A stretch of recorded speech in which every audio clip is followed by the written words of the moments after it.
Hey, this is Tiger. Welcome to my stream.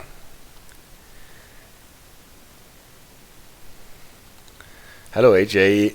Nice to see you on the chat. You've got a new color again. You are now light green. I hope this reflects your mood. It's not so easy being green. Tonight I want to run one of my favorite scenarios of Sandpatch Grade, the fully fueled scenario. So the DLC that we're in is Sandpatch Grade, the service that we're running is the fully fueled scenario. And well, it is not a secret that Sandpatch Grade was the DLC that drew me into the game originally. Where is it? My Sandpatch Grade? Here.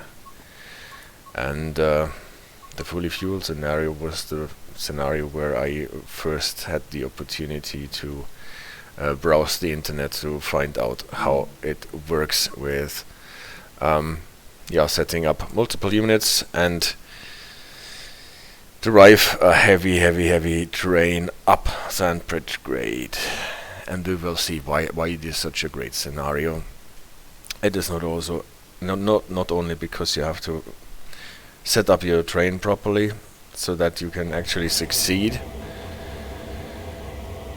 but also you're chasing another train, so you will have a lot of yellows that you're running under, and this needs special attention. And it has speech. That is a rare thing in Train Sim World. Before boarding Q015, these GP38-2s must be attached to the rear. Climb aboard and move them to the classification yard where Q015 is waiting. Yeah, so that actually adds a lot to immersion in my opinion.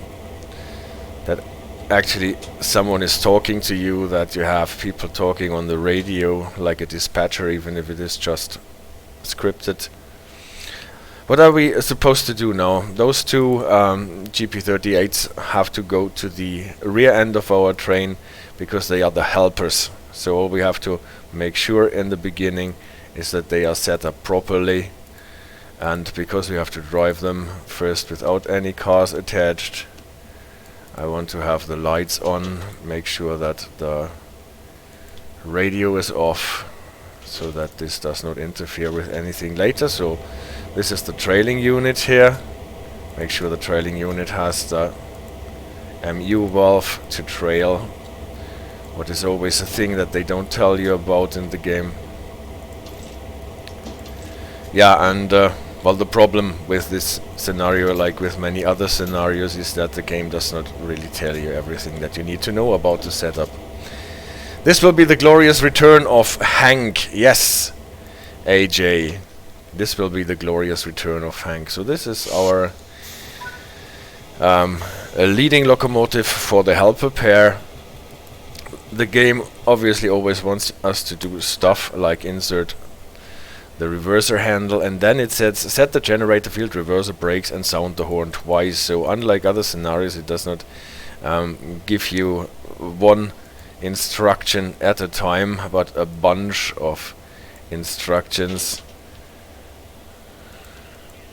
Safety devices on, number lights. Then I want some lights because I am operating this here.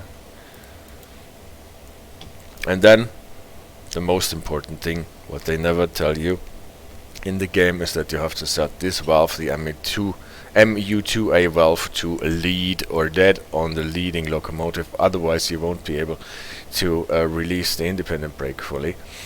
And then for the automatic brake, it goes into release. It is already set to fright. That is good. Ditch lights, we don't need them here for yard duty. What did they say? Generator field, reverser, brakes, and sound horn twice. Open the window that we hear the horn. And now we can start. Yeah, and Hank is riding with us, and since Hank has passed his test to be a junior engineer, he will be driving this helper pair as soon as it is attached to the rear end of the train. So he will not only be doing conductor service, but he will be actually driving those locomotives that are attached to the rear end of the train. On a modern setup with more modern locomotives, we actually have a way to remote control all the... Now Hank can switch the switch around so that we're going in the correct direction. What I was trying to say on modern locomotives, obviously they have a way to remote control all the locomotives that are in the consist, like on the locomotives that run on the Cajon Pass DLC, for example. That's called distributed power, and well, technically you only need one engineer to run the first locomotive, and all the other locomotives follow suit and do what they are supposed to do. Our old GP38-2 and the 40-2, the SD40-2 that are at the front end of the train, they cannot do that. They cannot do distributed power. They can only, well, use multiple unit where the locomotives are connected immediately to each other, like those two that we are operating here at the moment. And if we have two locomotives at the front end of the train and two locomotives at the back end of the train, then we need a second engineer on the lead locomotive on the helper pair at the back end of on the rear end of the train. And the engineer at the front end more or less radios commands to the engineer on the back end, and the back end engineer does drive the locomotive according to those commands that he gets. And this is what Hank will be doing. We will be obviously running and operating the lead locomotive at the front end of the train, and Hank is going to operate the lead locomotive at the rear end. You can already see we are approaching the rear end of the train, where we will be coupling to, and then this helper pair that we are driving at the moment is going to be the rear end locomotive pair.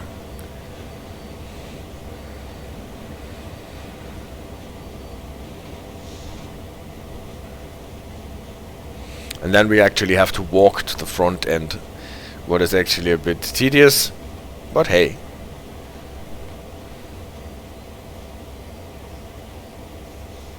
it's always fun, the scenario, even if I have to walk. So Hank, please open the couplers, make sure they are aligned so that we can couple properly on the car, on the locomotive.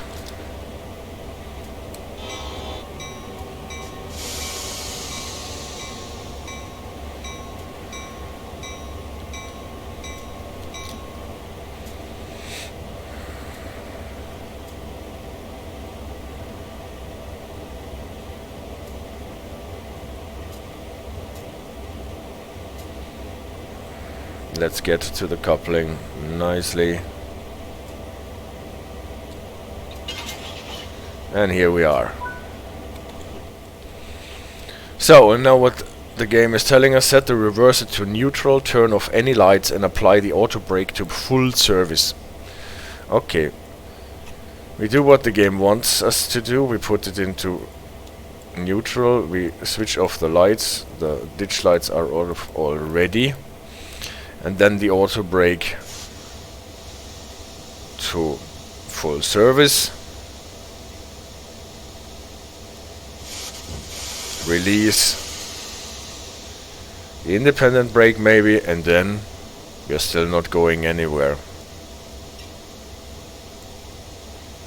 because it wants us to cut out the brake valve here and switch the MU2A valve to trail from lead, and then it actually goes on. Sit in the engineer seat of the lead locomotive. So we would have to walk to the front end of the train. But before we do that, let's make sure that we set up this rear locomotive properly. Since the other train is already overtaking us. Aye. So the number lights need to come off because we only have the number lights lit on the lead locomotive of the train. The radio fuse needs to be on so that Hank can actually hear us radio him commands. The warning devices I put out, I set to off because we cannot make sure that Hank is pressing the alert button every now and then. The reverser stays here. Those buttons stay on as too, because Hank will actually be driving this locomotive. We are not remote controlling it. Lights will be off because we don't need it. On the rear end we have an end of train device. On the front end we have the cars. The independent brake I want to be operational though. The auto brake should not be operational, it is cut out, and I would put the handle to the handle off position. This is where it is supposed to be if this valve is not in use. But the independent brake, Hank can totally use it to stop the rear end of the train with the independent brake. This, by the way, is the train that will be giving us the yellow lights on our journey up the hill.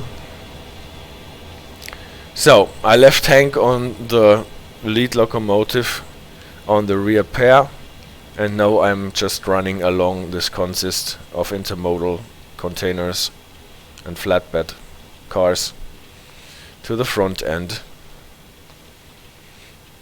When I was trying this scenario earlier this week, I tried to jump onto this train that was overtaking us so that I don't need to walk all the distance, and I actually managed to jump on the train, but I did not manage to get off the train again because it was traveling too fast. So that was the end of this scenario because I was not able to leave the train again. So there is no other way than just to walk all the way. There is something funny with the distance counter. You just might have noticed that it jumped from 2,000 feet and something to almost 6,000 feet and something. Now it's counting down from the 6,000 feet, and you might despair because how are you supposed to walk all that distance? And well, we don't need to despair because actually you will see that the counter will jump down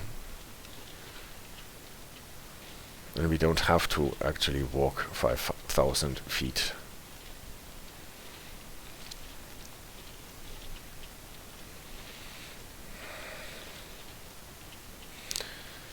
The rear locomotive on the front end is set up exactly as the rear locomotive on the back end. I will just go through it and set the light setting in a way that I could operate it from my leading cab. I don't really need it in this scenario because we will always be coupled. Hello! I will always be coupled to cars, and then I don't need the headlights on the rear end. But nevertheless, just make sure everything is good. And maybe switch off the radio fuse on my trailing locomotive on the front end. So now have a look at the distance counter. We are at 3,500 feet and we're already closing in on the front end, and all of a sudden it will just jump. Well, not yet. Now we're going through the rear, the trailing locomotive. Just make sure everything is good. Trail. We have it in release position, cut out, and handle off. And switch off the radio fuse. That is okay.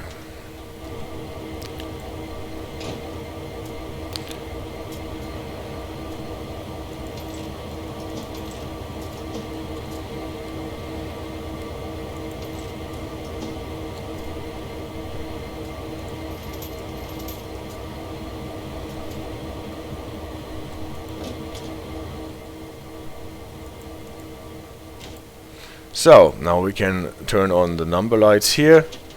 We can turn on the radio fuse here so that we can send stuff back. And the warning devices we need on our leading locomotive. Now we are controlling. I forgot to set the other one to control. This, by the way, is not Hank. This is our supervisor. We're operating this westbound stack train today. No doubt it's packed with all the latest gadgets and gizmos. That extra traction you attached? Well, we've been asked to take it up to the summit for work in the area. There's a shortage of engineers today, or someone would have run them up independently. Yeah, and Hank cannot run them up independently. He has to run them up with us. So what do we have to do? We have to switch those buttons to on, turn on all the lights, and release the audio brake, the auto brake. Before releasing the auto brake, I always set the independent brake to full service so that the train is secured in a way. Ditch lights, I want to have them, and I think the game wants the gauge lights on as well, but I don't like them. They are much too bright. So, and why does it not just jump into completed? Because it takes a while until the brake pipe has filled. We release the automatic brakes so that the brake pipe can fill, but with a train that long it just takes some time.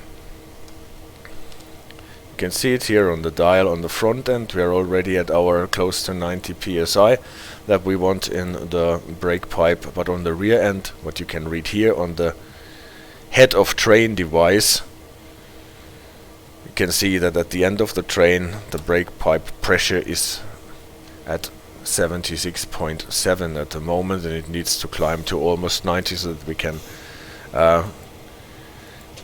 start driving properly. That actually gives me the opportunity to run back and set the light control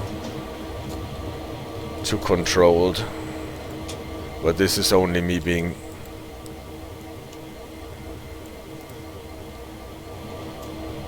a freak about that, because we won't need that actually.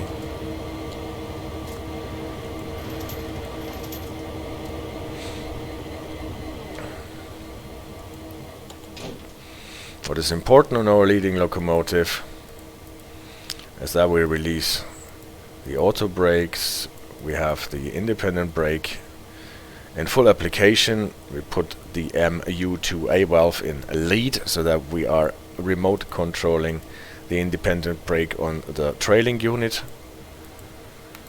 that is directly attached to us. We have the number lights on only on the leading locomotive, and we have the radio on. And what is also important, what the game does not tell you, is that we have to press the banking COM button and set it to on, because this enables us to send commands to Hank on the back end, and we can make sure that we see what Hank is seeing. Like here, this is Hank's view, and you can see I kept his... Oh no, this is the front end, this is not Hank, I'm sorry. This needs to be in trail. Now we're talking, now we're at the back end and see what Hank is doing. And he already set the MU valve to lead. We will stop at the signal later, so I will go through the setup again and in a less chaotic way, but now at the moment we have to take care that everything works as is intended. Yeah, maybe if I release the independent brake we can start with our scenario already. Maybe not, maybe we have to use the gauge lights, or we have to wait for the brake pipe to fill.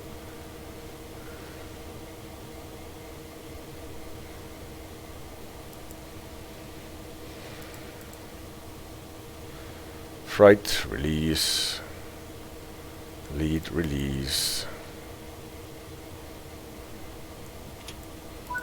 And now we got it. This is Q015. And we're rolling backwards. We don't want that. This is why I had the independent brake on, right? You see? Otherwise the train runs away.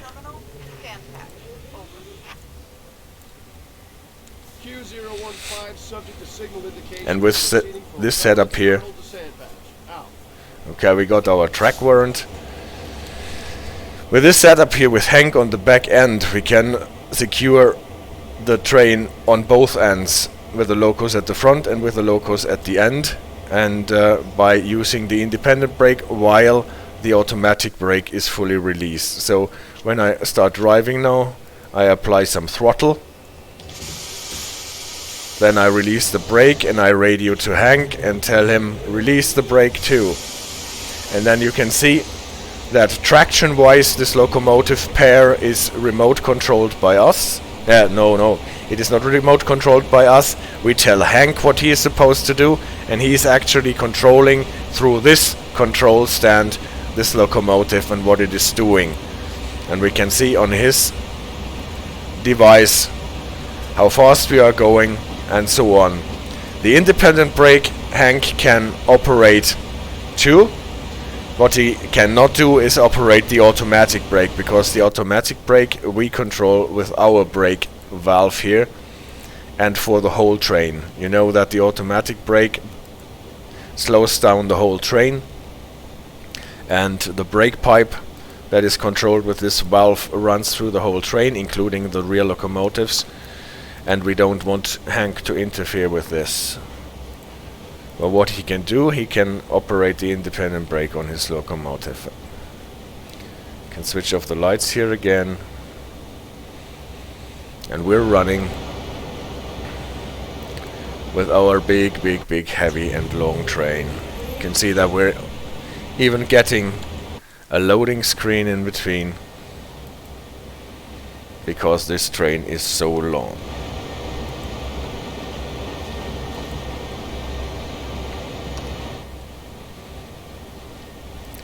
We are in a 15 miles limit, as long as we are in the yard area. Now let's make sure that we are routed to the correct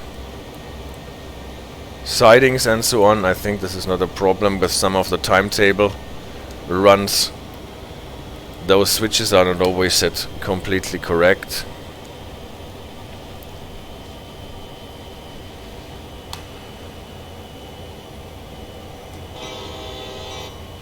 I forgot to use the horn. That's why the situation was still on here.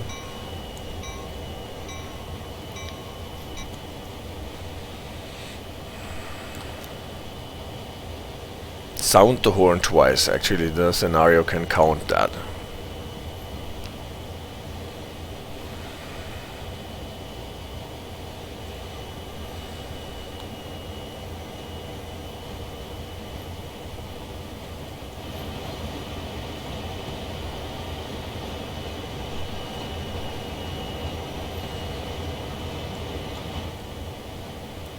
Ditch lights, I turned them on, yes, very good.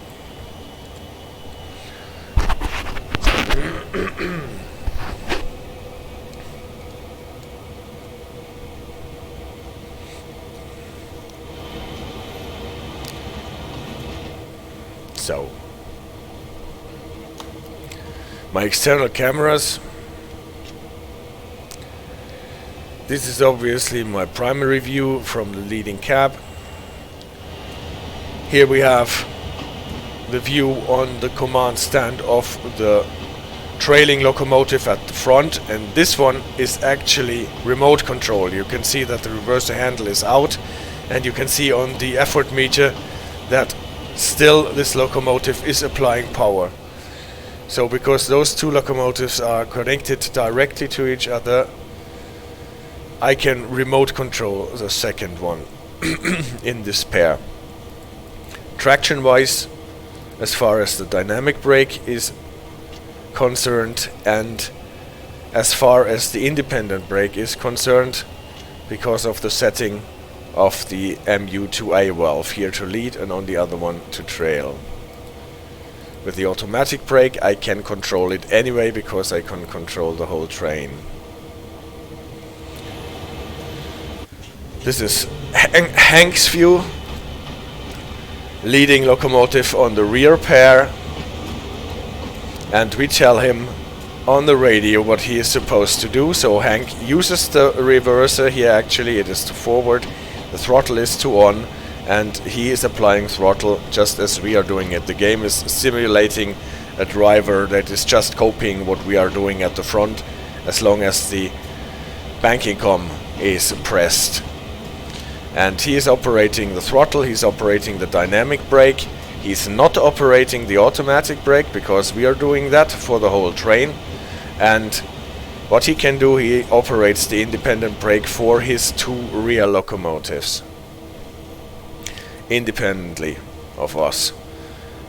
In this box, if it starts flashing, it is the alerter. If we are not operating any controls for like whatever 60 seconds, then it starts flashing, and after a couple of more seconds you will hear an alarm sounding, and if you don't hit the alerter button, then your train will get stopped with an emergency brake.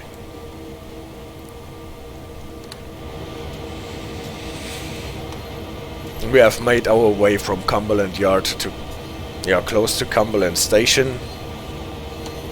We're passing Cumberland Station and we'll have to do some honking because we are passing the city or town, and at the end of this passage there will be the first signals, and we will have to make sure that we don't run them if they are set to red. So far we have not had a stream about CSX signaling. I think we will do that sometime in the future. But it is rather easy because most of the time signals only have one head here. Can be red, yellow or green. Many signals are automatic block signals, I guess.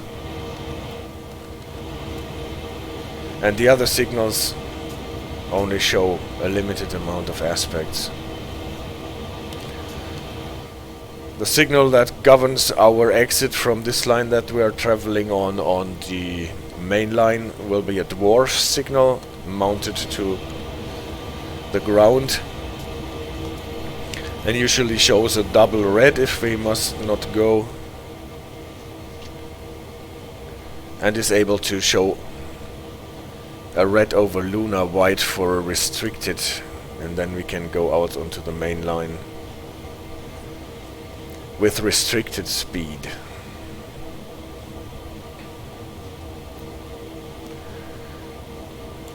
Restricted speed on this territory here is 15 miles in interlockings and 20 miles if you are out of the interlockings. Always driving on site. That is self-explanatory for restricted speed. I always like to use those head out of the window views, because sometimes you see a bit more than just looking out of this front window of yours.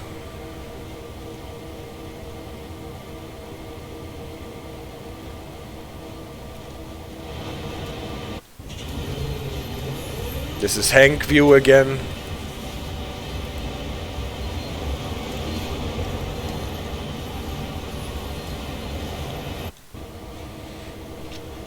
You can see that the game has this a bit odd behavior with the sound, that it always sounds as if the rear locomotives are actually just getting started up when you're switching the cameras. But don't worry, they are running and they are applying power. This is always good if you have the cameras to see if your locomotives are applying power throughout the train, because with only the two at the front you won't be able to get this train up the hill. There's the first whistle board. warning us that we have to whistle in front of a level crossing.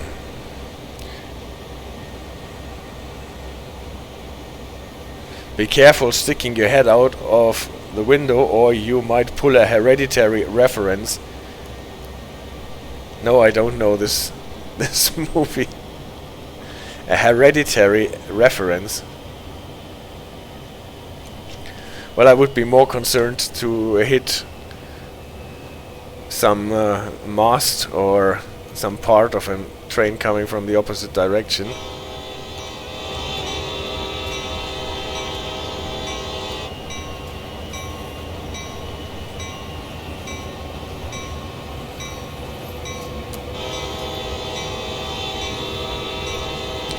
Okay.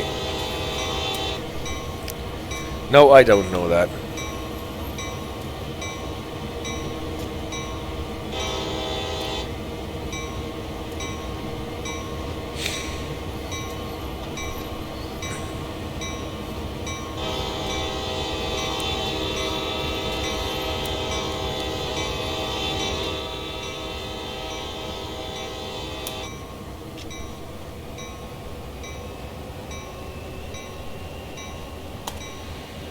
Can turn off the bell again and apply some more power.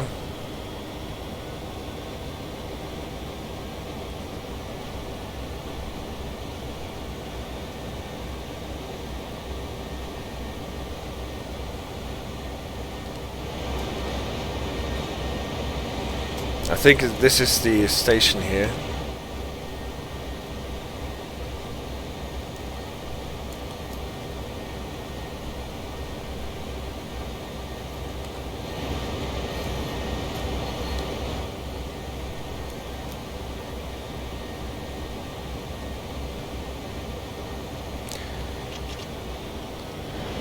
And now we're running up to the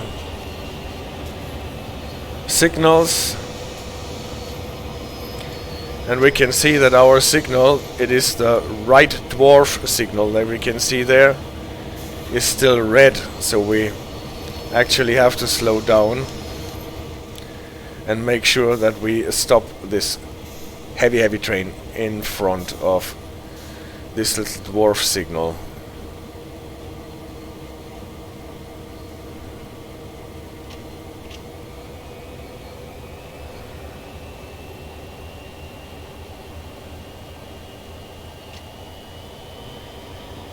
Make sure, or well, I think there's no problem stopping here, but I want to be a bit closer to that signal so that we can see it better.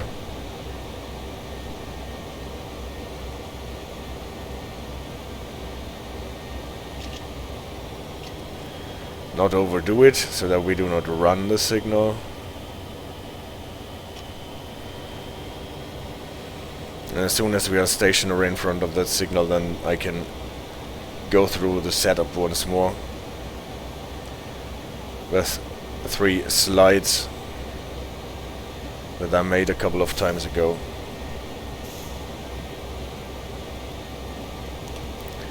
For the setup. Is dwarf sign the actual term for those signals? No, this is the actual official term. They are called dwarf signals. I'm not entirely sure if that is politically correct nowadays, but it is called. They are called like that.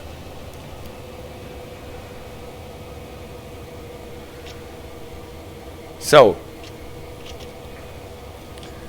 I will stop the train here, use the independent brake, ask Hank to apply the independent brake as well, so the train is secured on both ends. We do not necessarily need to apply the automatic brakes, so that the train is in position but is fast to restart again, so that we don't have to fill the brake pipe completely. You can see that the brake pipe pressure at the rear end is significantly lower than at the front end. It will climb eventually a bit, maybe, but maybe this is also due because of the independent brake application at the end. I don't know. Whatever. What I wanted to do at this point, while we are waiting for the signal to change, but can take a bit because the other train that was overtaking us in the yard is making its way up the grade, so probably we will have to wait a bit. And this gives me the opportunity to show my presentation. What I wanted to show you here on the front locomotive, what is the setup? Obviously the normal setup. All those buttons here, engine run, generator field control and fuel pump, are on because we are using this command stand. The reverse handle needs to be in, obviously, and then we set it into the position that we need it, usually forward. The throttle we can just use. This is the command stand for the power and dynamic brake on the front end leading locomotive. Obviously our brakes here on the automatic brake valve need to be cut in to freight, typically, because we're running a freight train, and then we can operate this valve here. This is why there is no setting with it. The independent brake also can be operated. Usually it's to release. Obviously this automatic brake needs to be released when we are driving, but when we are stopping we need to apply it. So those parts move. And we need to set this MU2A valve to lead, what is important, so that we can remote control our trailing locomotive. Then the radio and HOTD, the head of train device fuse, needs to be on, that we can radio back to Hank, and the banking com needs to be pushed to on. That simulates that we are sending orders back to Hank.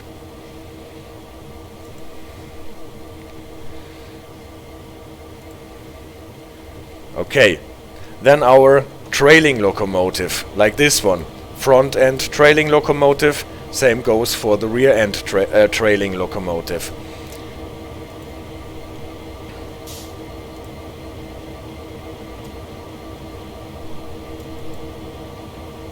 Is this setup here.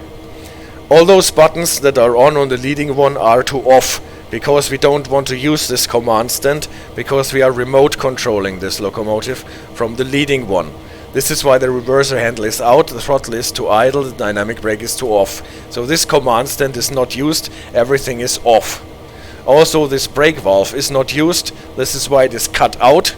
Cut out means the brake pipe is not listening to this valve, and we set it to handle off to secure the handle. This here we sent the MU2A on the independent brake to trail, so that the independent brake on this locomotive listens to the independent brake handle on the leading locomotive. And we put the handle to release because we cannot remove it here in the game.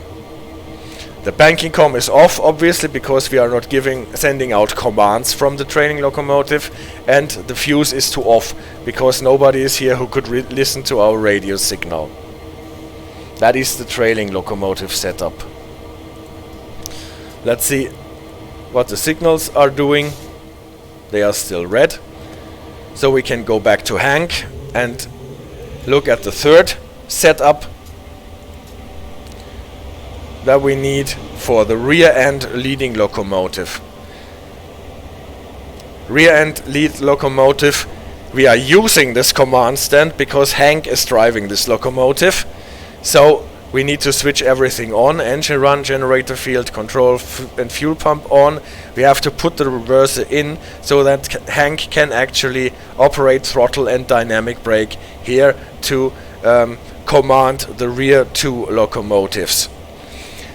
The brake valve is cut out and the handle is off because Hank is not operating the automatic brake. This is what we are doing from the front end. So this is off. The independent brake, I put it to lead and dead so that Hank can actually operate it, and we can operate it with camera 3 external, so that we can secure the front and the back end of the train, what can be quite nice when we are trying a hill start with this heavy train, so that the end does not roll downhill while we are waiting at a signal, for example. The banking com is off because Hank is not issuing commands, but the radio and HOTD is on because he has to listen on the radio to our commands. This is why we have a slightly different setup on the lead locomotive on the back. At least this is how I like to do it, and with the independent brake setup you can read some different setups obviously can also set it to trail. What we cannot do, we cannot remote control the independent brakes on the rear locomotives from the front end. So this, I don't think that we are losing anything and gaining more if Hank, as the driver on the lead on the rear end, can operate the independent brake. Back to the game. Maybe the signals have changed now. Yes, they have changed. They switched to red over lunar. That means we can go. We apply some throttle. We blow the horn. We release the independent brake, and we ask Hank to release his independent brake as well. And he releases. You can see the pressure goes out of the brake cylinders.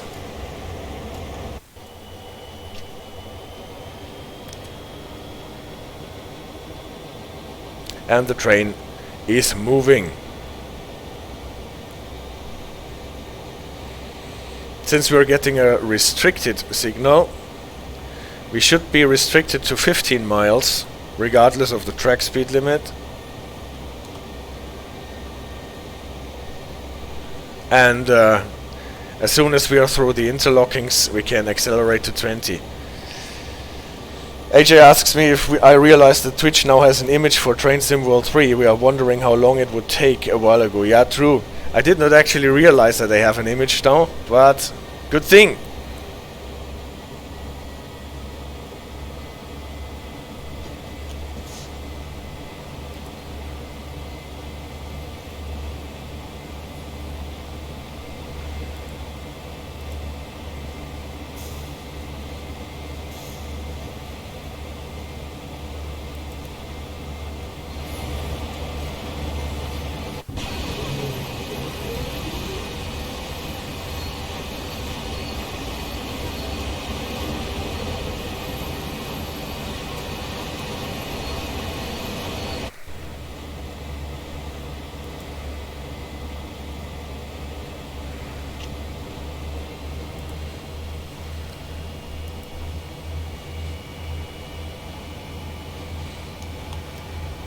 I'm a bit confused why the pressure on the rear end is so low, but well, we'll see. We'll keep an eye on that. Maybe it's because of the independent brake application. The rear end obviously, and on a long train like this, always lags behind a bit, but we did not apply the automatic brakes. We will see if it recovers.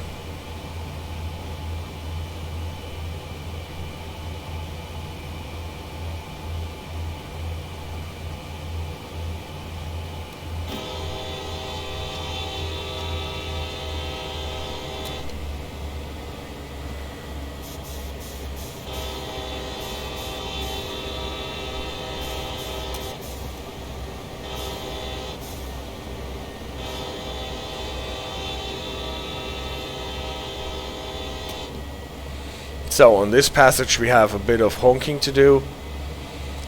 As soon as Hank with his two locomotives is past this level crossing, then the whole train is through the interlockings and we can accelerate to 20 miles.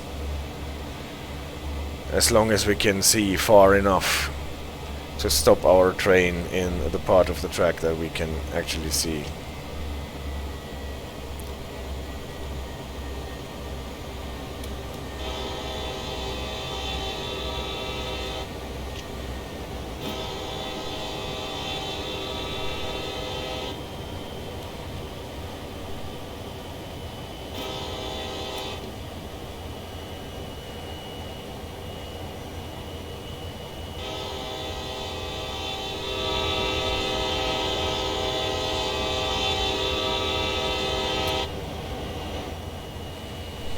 See, I actually wanted to look for that table that tells you how long you can wait after passing the whistle board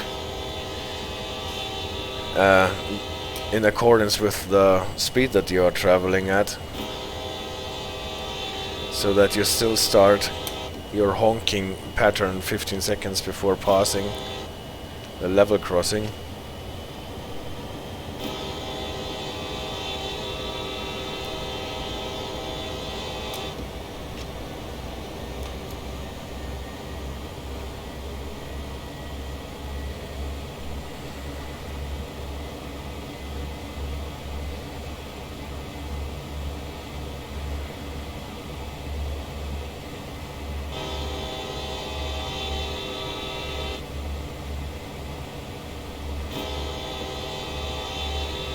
So I think this is the last level crossing.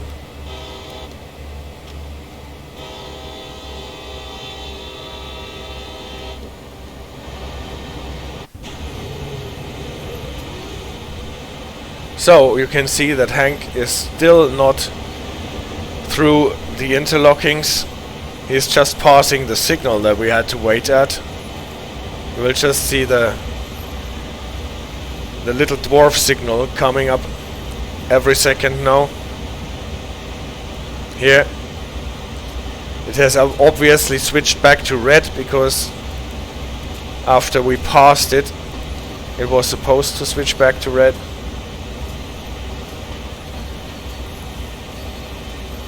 Yeah. Brake pressure on the rear end is somewhere around 80. Well, I think that's legit. For a train that is so long, a train that is 4,192.2 feet long and weighs almost 500 tons. The compressor that is working here on our leading locomotive has to fill the whole brake pipe, and it is obviously not able to fill it to a pressure of 90 psi at the back of the end of the train.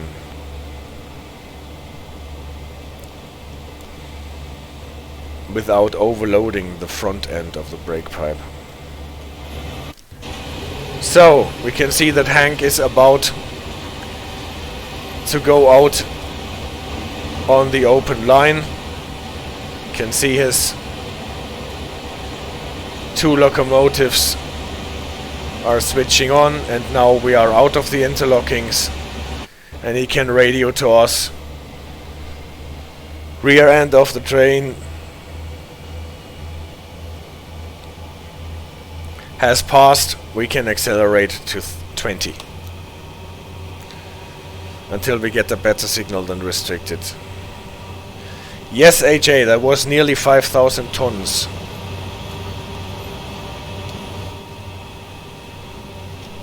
Those trains in the United States are incredibly long and incredibly heavy if you compare that with freight trains in Europe, especially in Germany.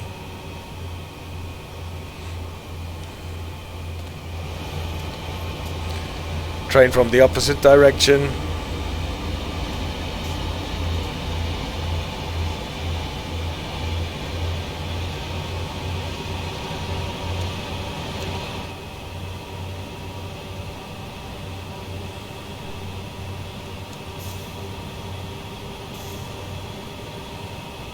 Did I say 500 tons? Oh.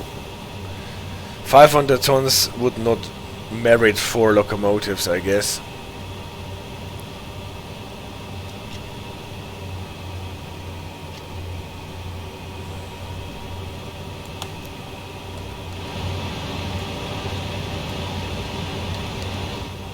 No, 5,000, of course. Thank you for correcting me.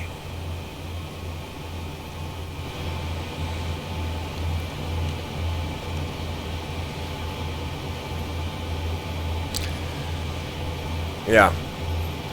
And in case I did not mention it before, I really love the scenery on this DLC. Sometimes the trees that are a bit more far away look a bit blotchy, but all in all it is a really lovable DLC. The scenery and the grade is so much fun.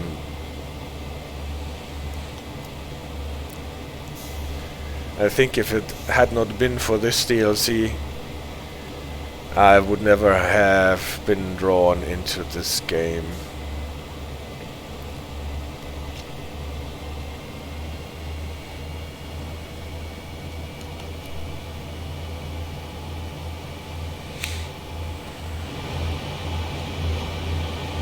It's quite a bit until we get to the first signal.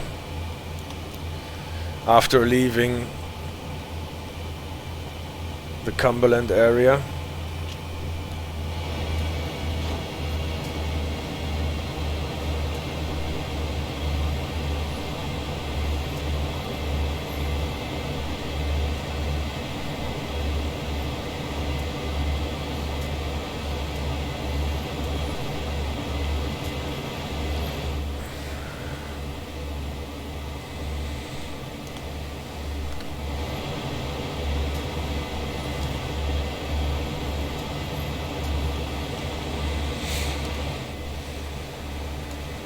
track speed limit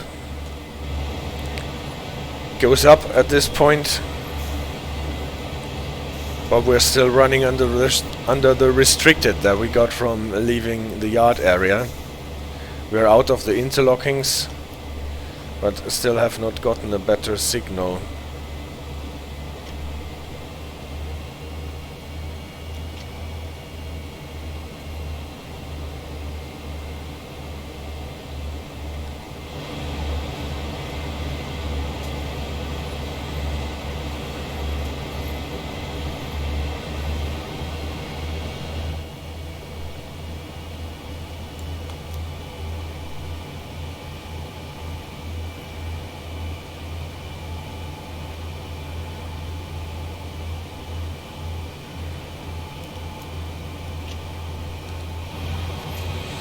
A little bridge that we're driving to.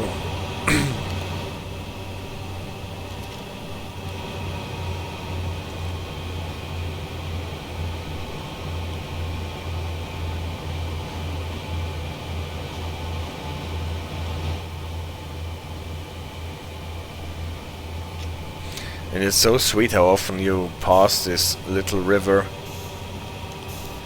going from one side to the other.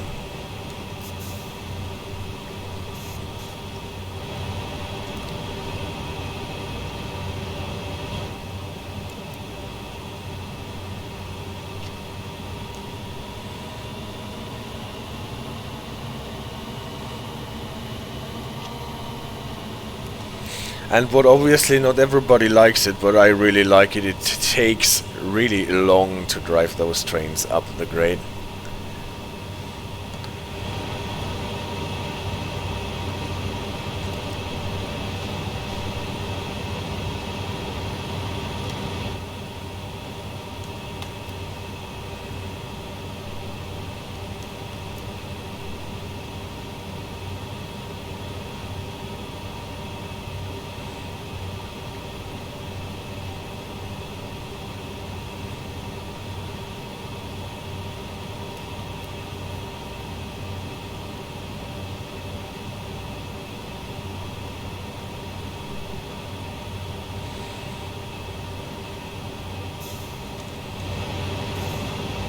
So I think soon it is time for the first signal.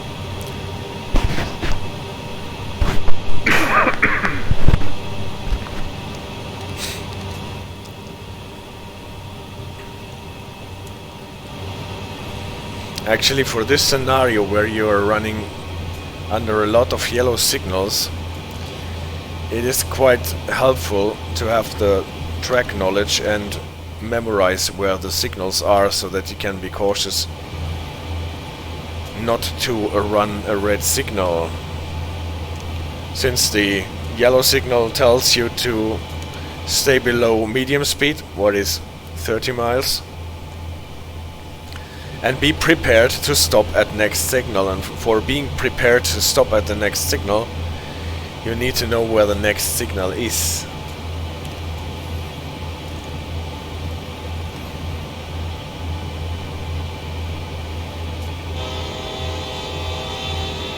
And now we get a green.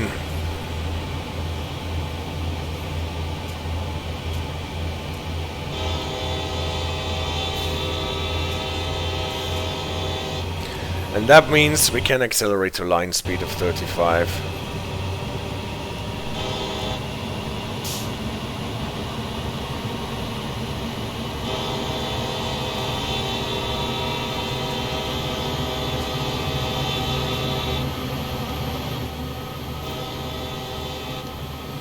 I was a bit early with my 14L pattern,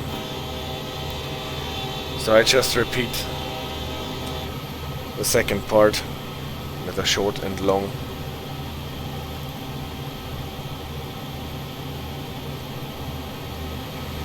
And you can see we can actually still accelerate in this gradient. It is not so harsh here, we are not on the grade proper yet.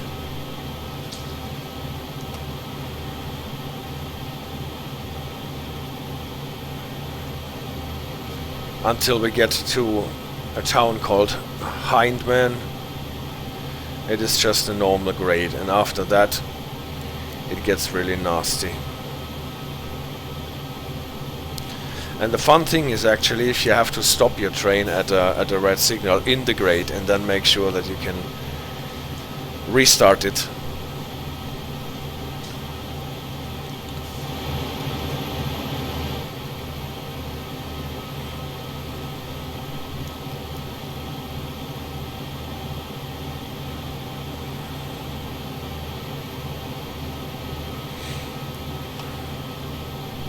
Let's see where we end up. Now the tip of the train has passed a speed changing point that allows us to go 50 as a freight train, but obviously we have to wait until Hank has passed this sign too.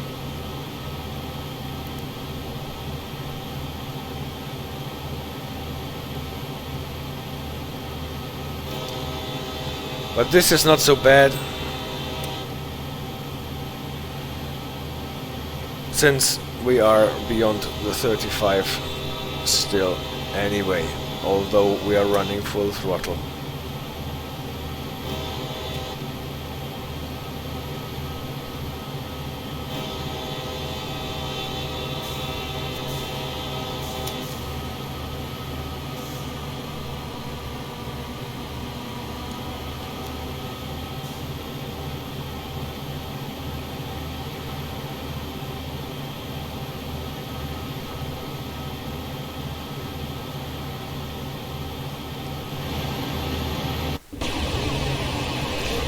Let's just check if all the locomotives are applying power.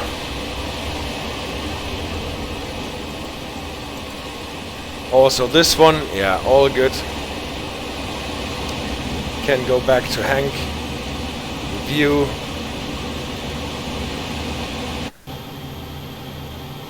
And we can see that we are actually gaining speed.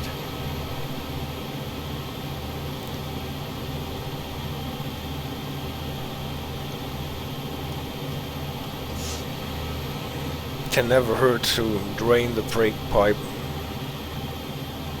even though they should be empty.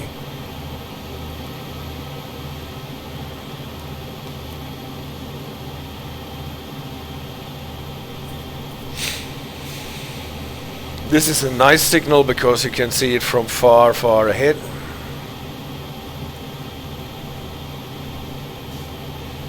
So you don't get surprised by it being yellow or red all of a sudden.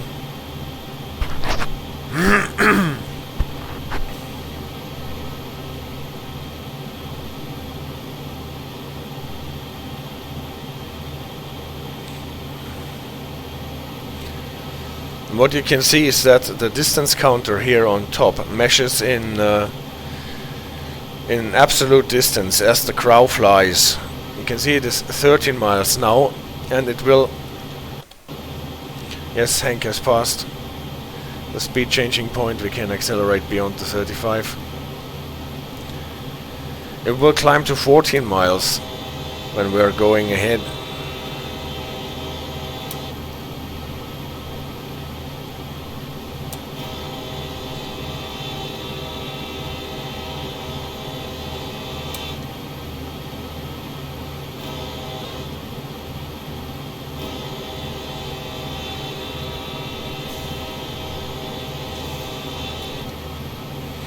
For some reason you did not hear the bell here.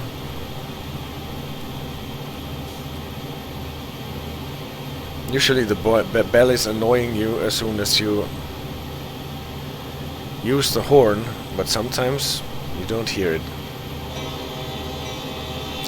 Now it is back.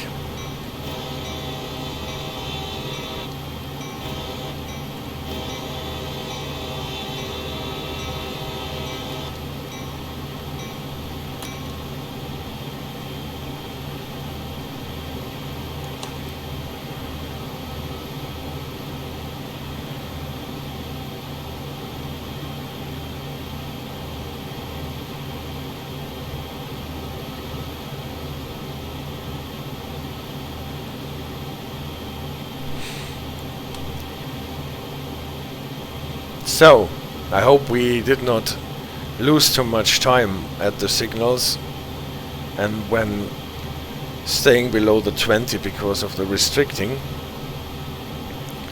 so that we get some yellow signals when driving uphill. If not, it is a relatively relaxed run then.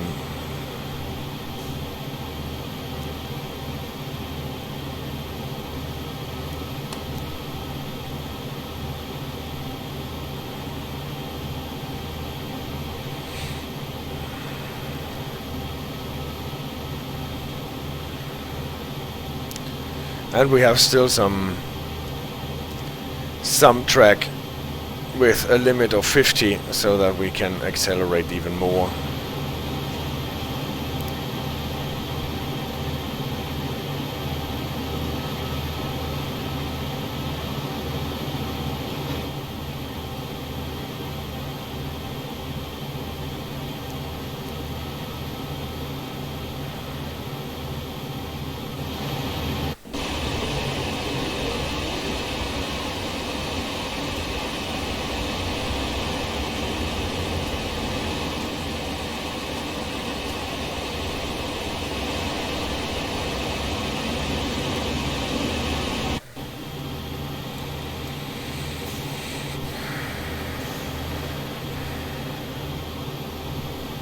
All good on Hank's position.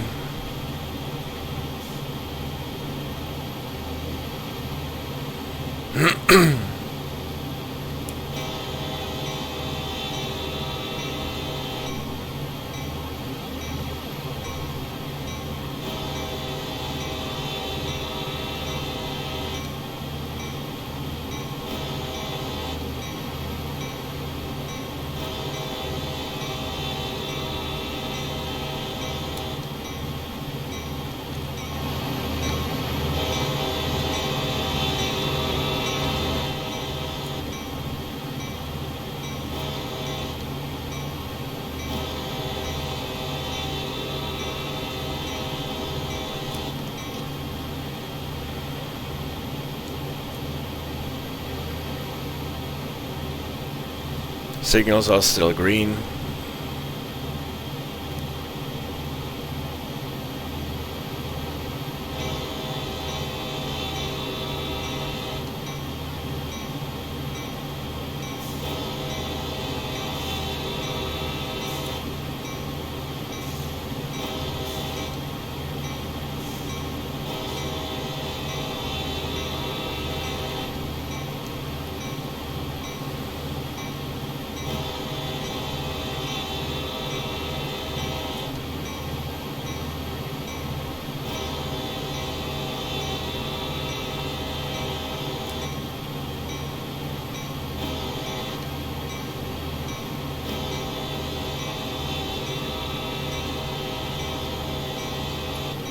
Next one is not a level crossing, it is a bridge.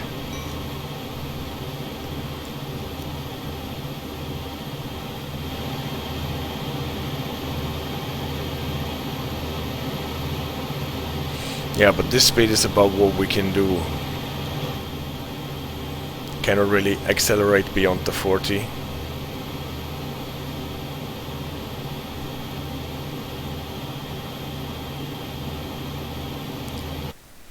And you can see we still have quite a stretch of track where we can go with a faster speed.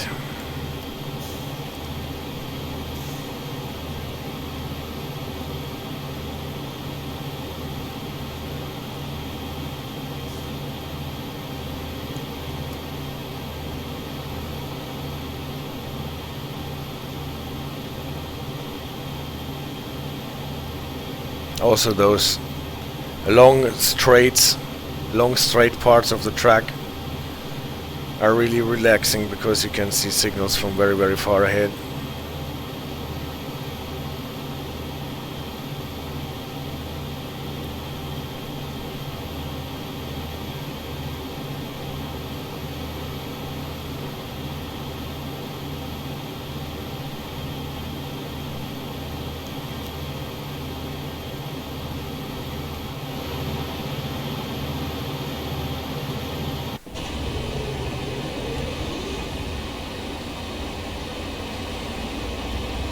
Let's have a look at Hank's helpers. And now you can actually see for the first time a signal that is not completely green. It is a yellow over green, what translates to an approach medium. We can still proceed with maximum authorized speed at the signal, but have to go down to 30 miles at the next signal. If it doesn't change until we get there, that is. And on this DLC, approach medium signals can mean two things. Either you're going to a switch that has a restricted, or not restricted in the technical sense, but has a lower speed limit of about medium, or more often actually this approach medium precedes an approach signal, because at the approach signal you have to be down to 30 and be prepared to stop at the next one. So the approach medium in this context here often works as an advanced approach signal, so be prepared to stop at 2 signals ahead.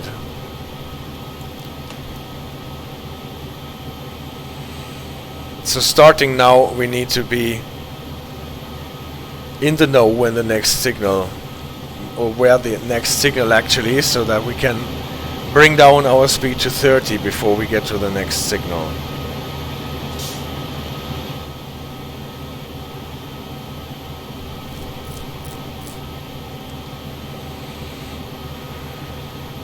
And to be fair, the gradient is doing this for us almost on its own.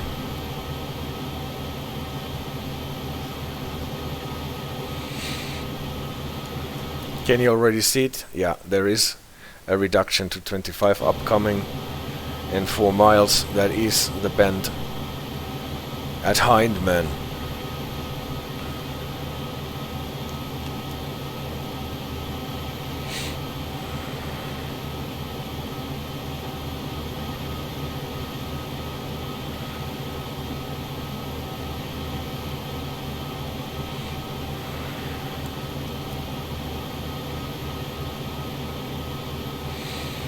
So I think this is the last level crossing before the next signal, if I'm not mistaken. I know it as soon as I see the road that belongs to that level crossing.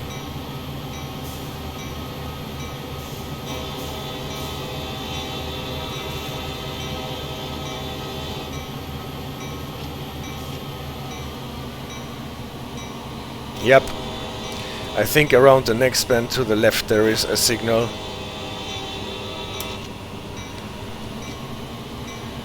That might be yellow and ordering us to slow down to medium speed. And be prepared, yes. Yellow over red. That is at an approach, obviously. We are limited to 30 now. And need to be prepared to stop at the next signal.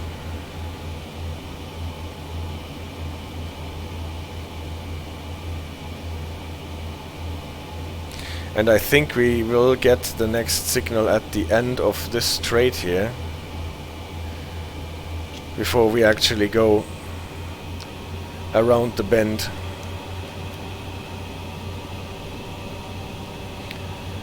So better make sure that we do not rush around the corner too fast.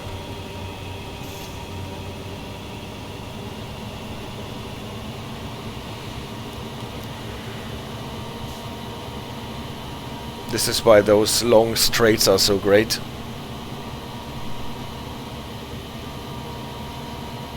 Because you can be sure that at least as far as you can see, there is no signal that requires you to stop.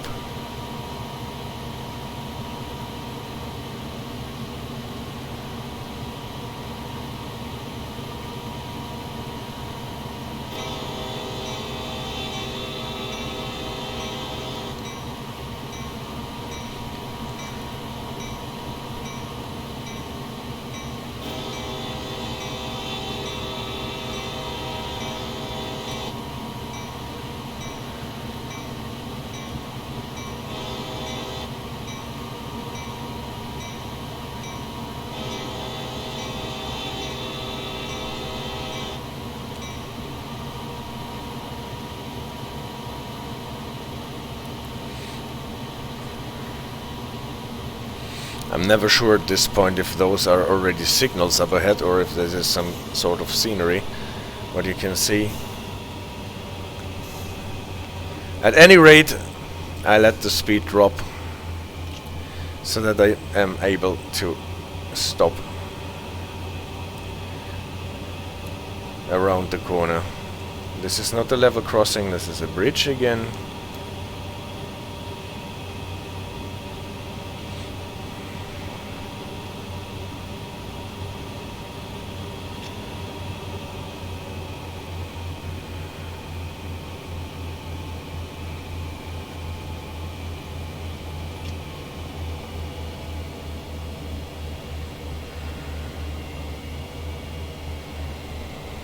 So you see I'm taking it seriously with preparing to stop at the next signal, because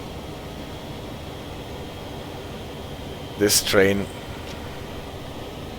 takes some while to get to a standstill.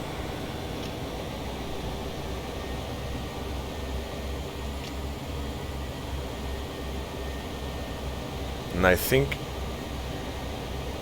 after this little bend to the left there should be another signal. If I'm not mistaken, I should have a plan for that on my locomotive. Obviously I do not have that.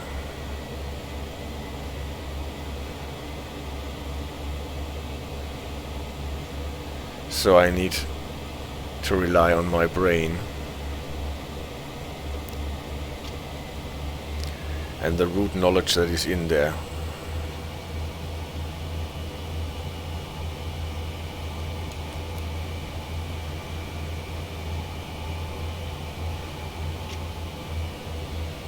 Let's see how good my recollection is. If there are actually signals around this bend. Or if this is just the bend behind Hyndman into the grade. No, there's a whistle board, there's a level crossing, and I think there should be signals too.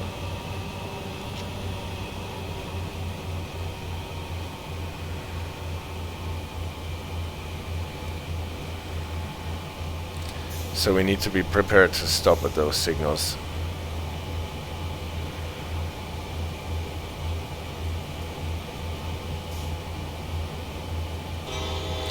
And now I think I can see a yellow signal.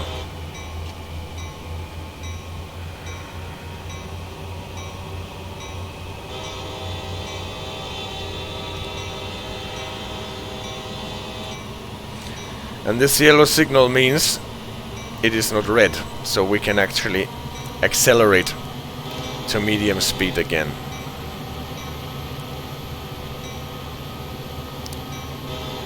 And get some speed before we actually go into the grade.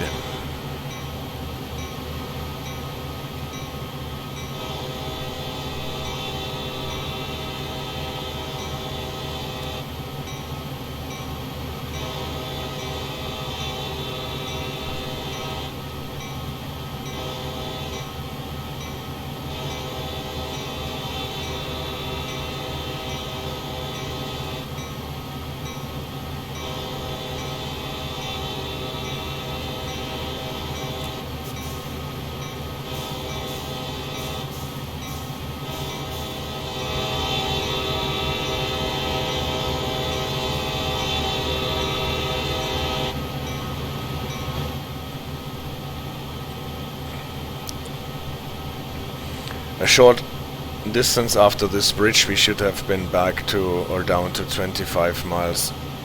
Anyway, it's no big deal that we are down to 20 now.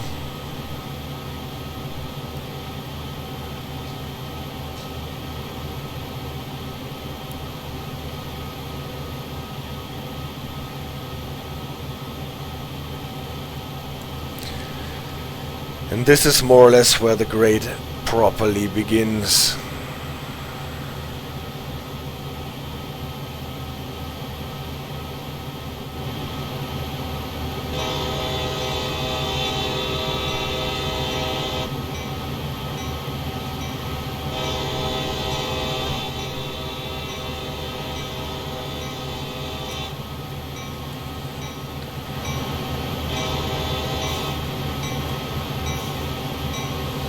A last level crossing.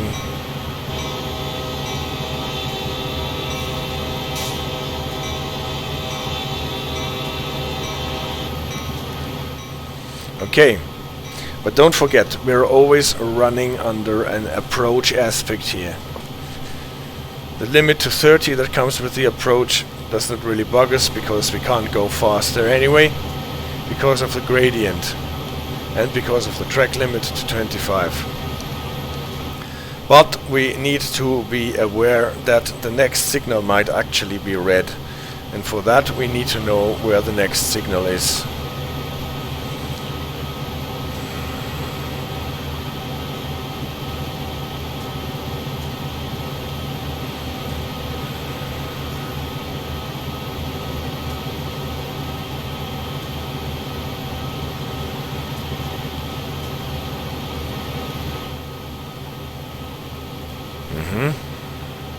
And it's actually quite close, I guess. There is this car, and then there will be a speed limit sign, I guess, and around the second but next corner there should be the signal.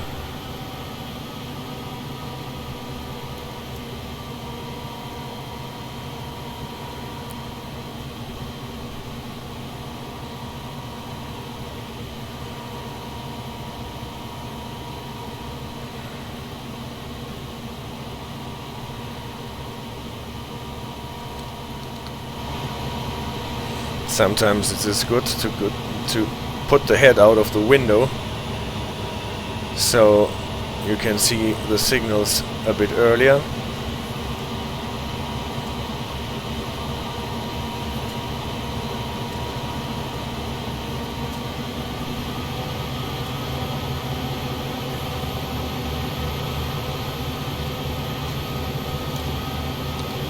Is there a second car at this orchard? Maybe. We will see. If we are a bit late, then it's all the better, because we don't have to stop at the signal then. Stopping the train in this gradient is always bothersome. Ah yeah, I think there is another car waiting at a gate to this little wooded area here. It's definitely after a bend to the right, the next signal. So much is for sure.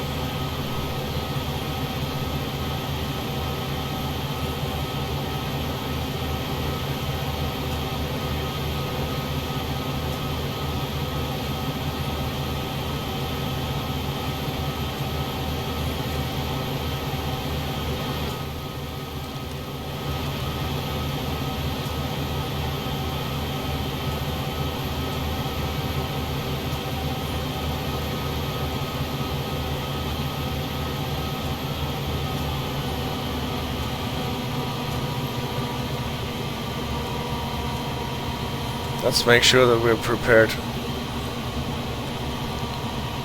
for a possible signal that is behind that bend. If that is the correct one, I'm not entirely sure. But if not sure, then play it safe.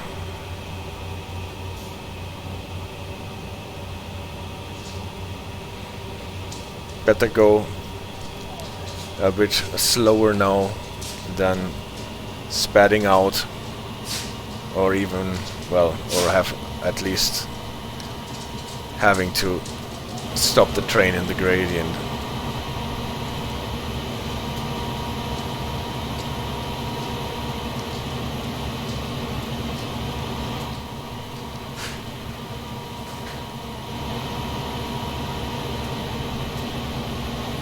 No, it is not yet this bend. There is the speed sign first. Okay, then it is one bend more.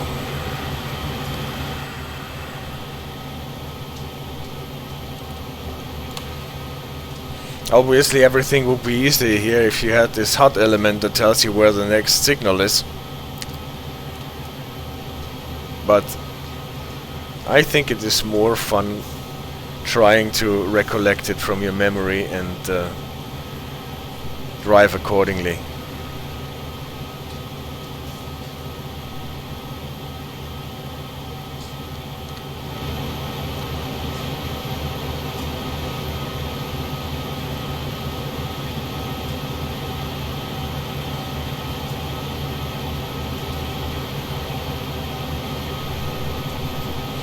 So it's probably around the next bend to the right.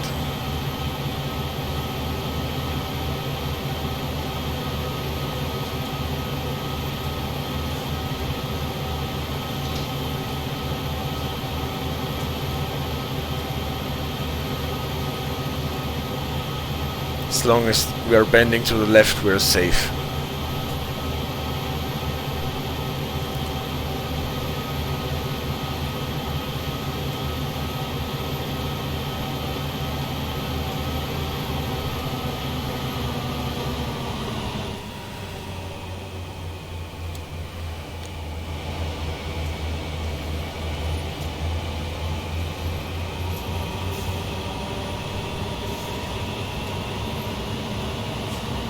Oh, there is this car. This is what confused me. There is another car waiting at an orchard entrance.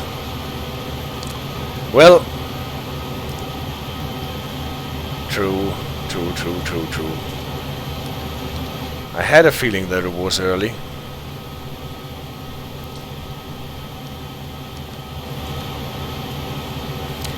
So much for my track knowledge. No, anyway. Now there will be a speed limit sign, and then on a bend to the right there will be the signals. Dogs, you have to wait. There is still a long way before us.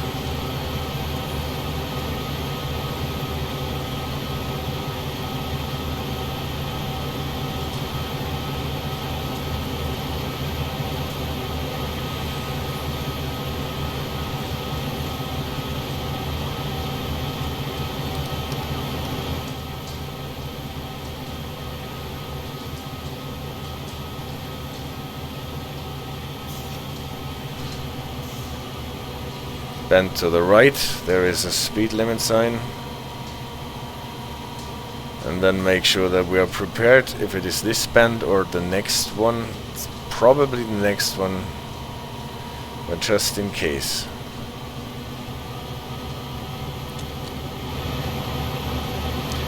Just in case.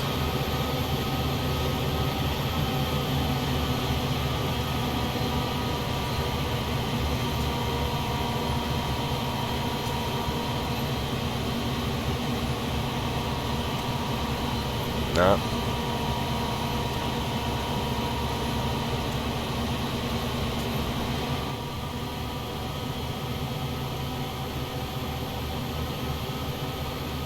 So I should say the signals are just around this bend to the right. And there they are. The one on the left side is always a bit earlier visible than the one on the right. Let's see if we get a yellow or if it is still a red.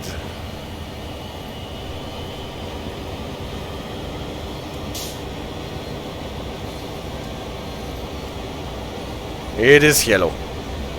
So we can accelerate again.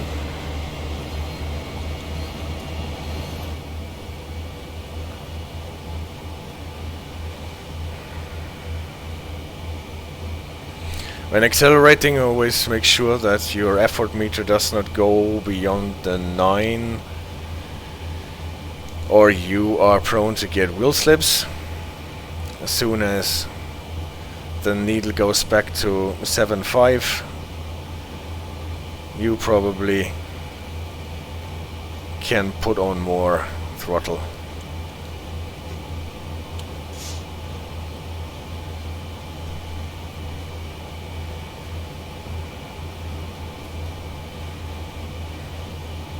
This is actually a nasty bit of track here to get stalled with your train. And to having to restart it in case the signals are red.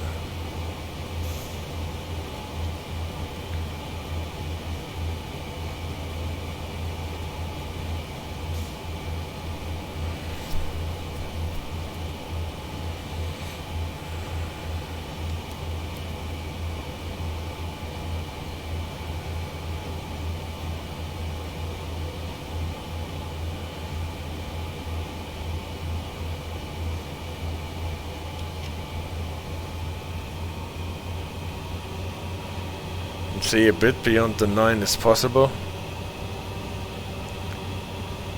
Train from the other direction.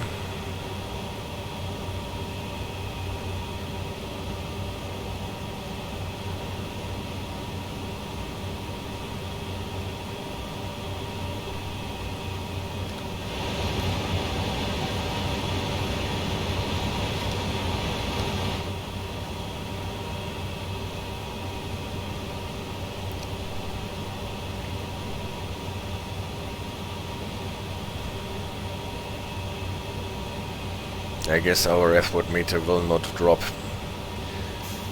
below the 8,000 amps.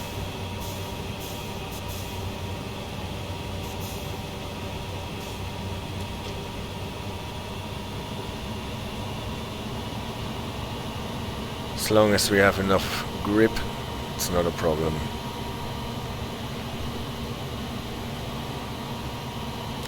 Then we can slowly build up some speed.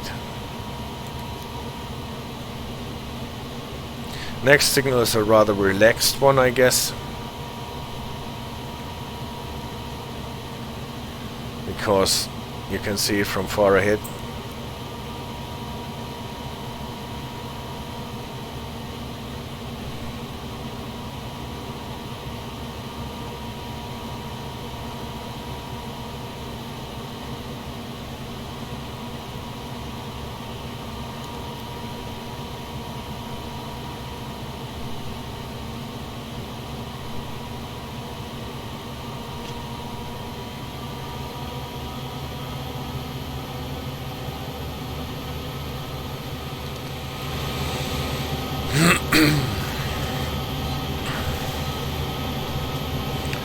Next landmark is a house that is sitting on a, well, on a scenic point over the valley.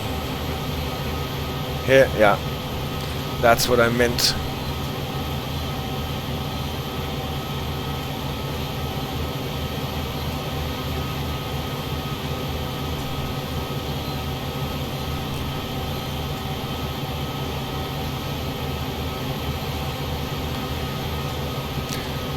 Then we pass through a bit of a narrow part of the valley and run uphill until we pass a bend to the left with a big stone formation on the right side, and after that we should be running up to the next set of signals.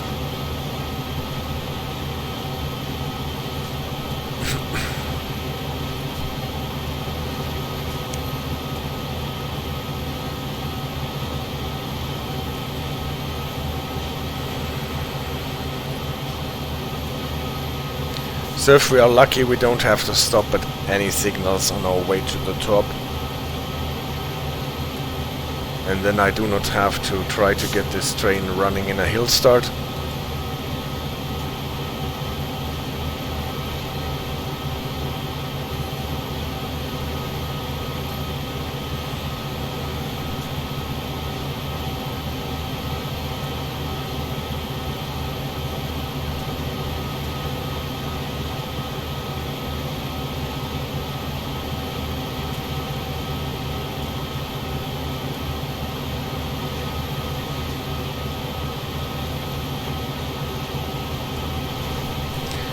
Now the narrow part.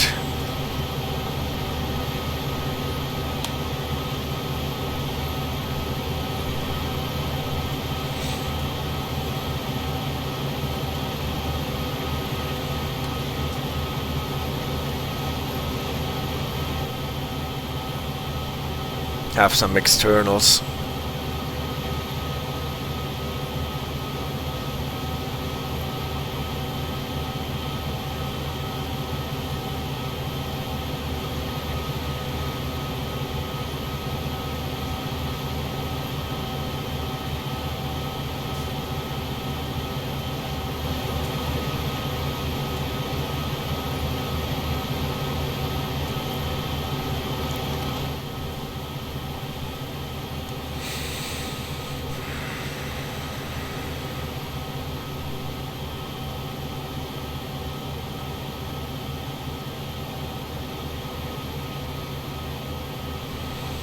I'm not quite sure if the dynamic weather has made its way to Sandpatch Grade, but at least in the scenario we have the scripted weather anyway.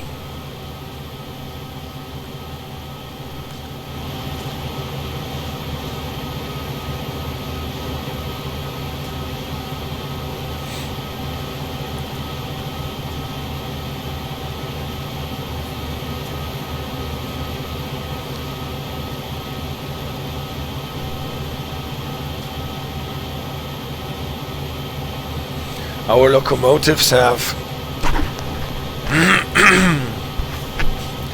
the two SD40-2s at the front end has 3000 horsepower each, and the GP38-2 at the rear have 2000 horsepower each, if I'm not mistaken. So we have 10,000 horsepower to pull our almost 5,000 tons up the grade.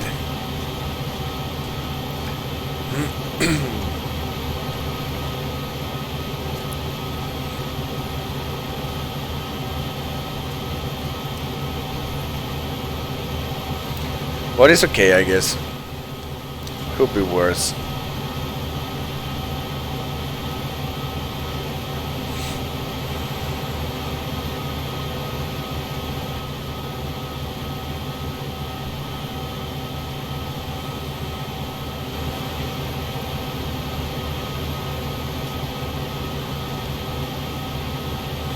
If you tend to confuse the SD40s from just looking at them with the GP38s, they're quite easy to distinguish because the SD40s have 3 of those fans here, while the GP38s have only 2 and just 1 in the middle, and they have tracks with 2 axles, whilst the SD40s have trucks with 3 axles.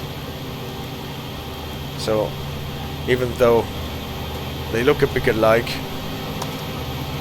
this makes it easy. Yeah, that'd be great, a glass of water.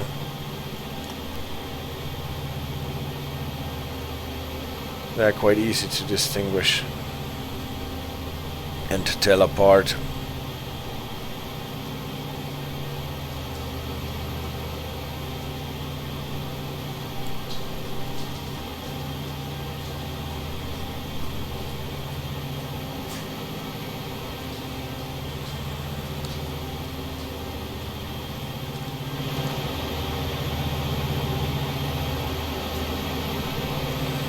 Well, you can see that even though we are running with full throttle, we are not much faster than 15-16 miles in this part.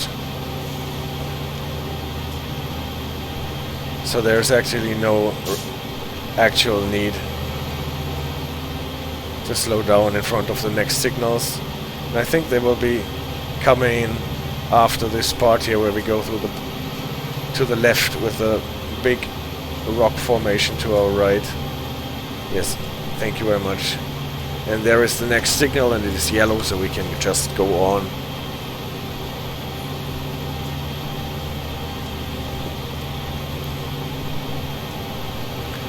Going full throttle uphill.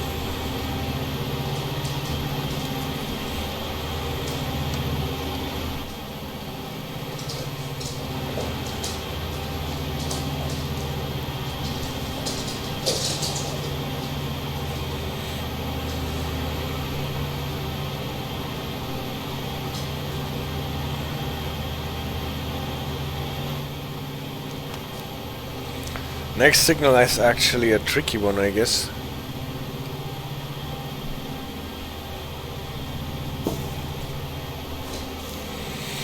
Because it's around a bend and in a part where you can pick up a bit more speed again.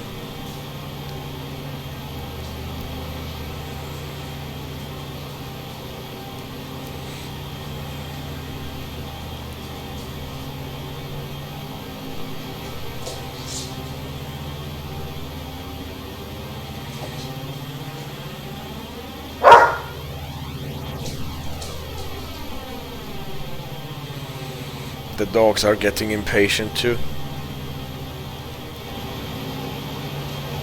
But they still have to wait a bit. I'm sorry, Chili.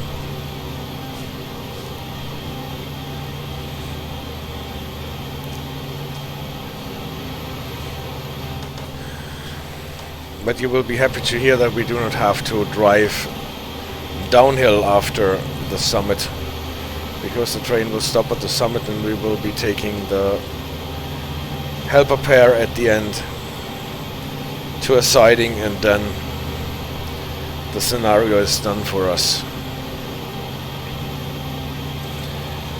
I think quite soon we are going into the first little tunnel, maybe with a level crossing in front of it.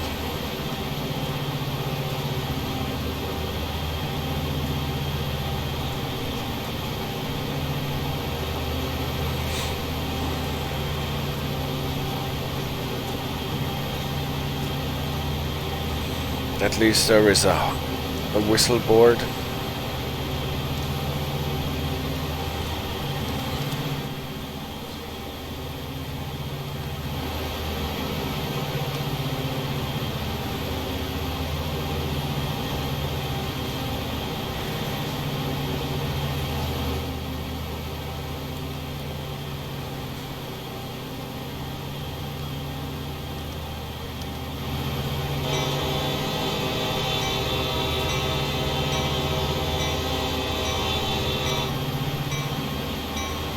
So starting the 14L sequence before you go around the bend always makes sense, because then anyone sitting on the level crossing knows that the train is coming.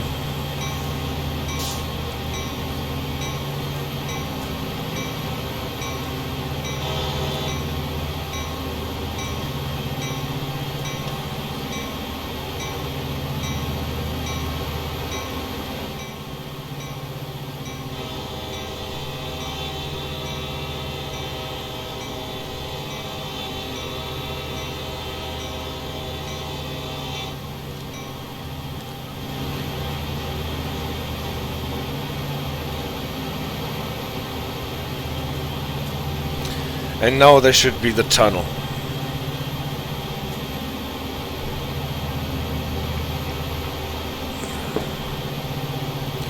Bend to the right, bend to the left, and then the tunnel, if I am not mistaken.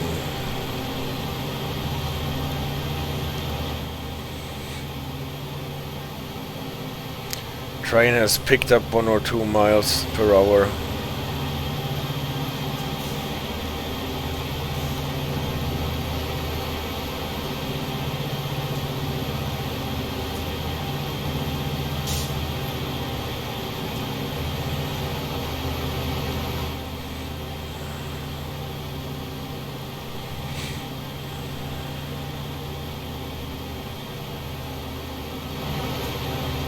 So, is it there, my tunnel? Or was I just hoping that we are already there?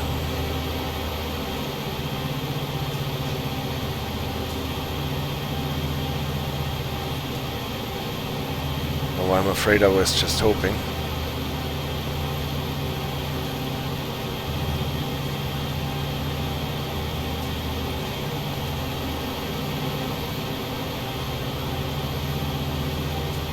Oh, there's still some more track to go until we get to the tunnel. But not much more.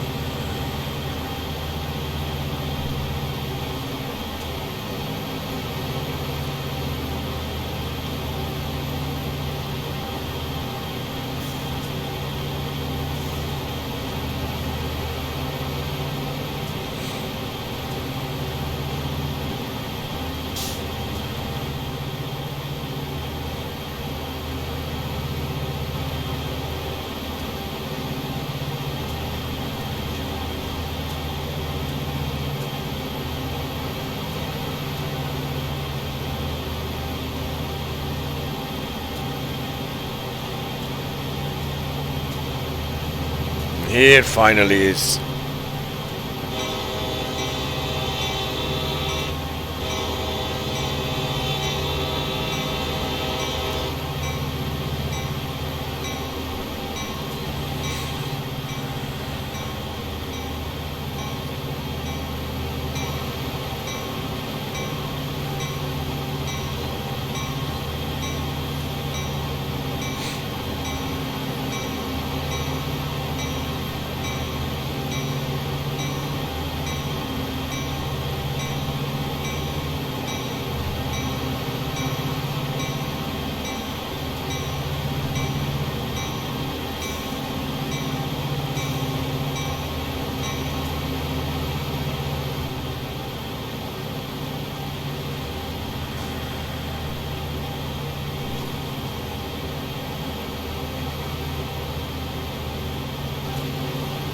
So, and now careful, because the next signals, they always come a bit surprisingly.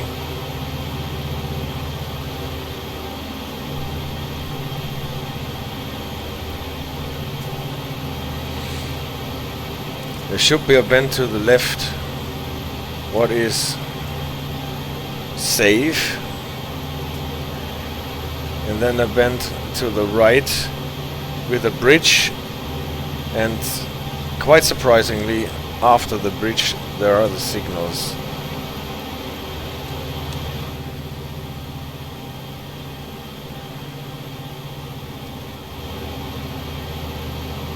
Now that is a nice part of the track here, or especially nice part of the track.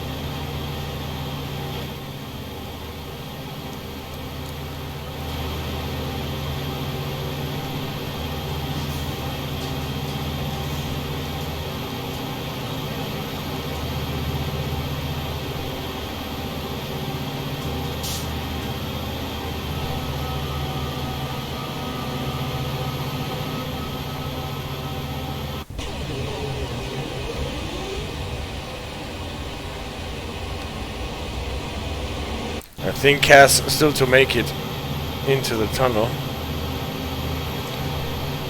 So bend to the left. That should be safe yet.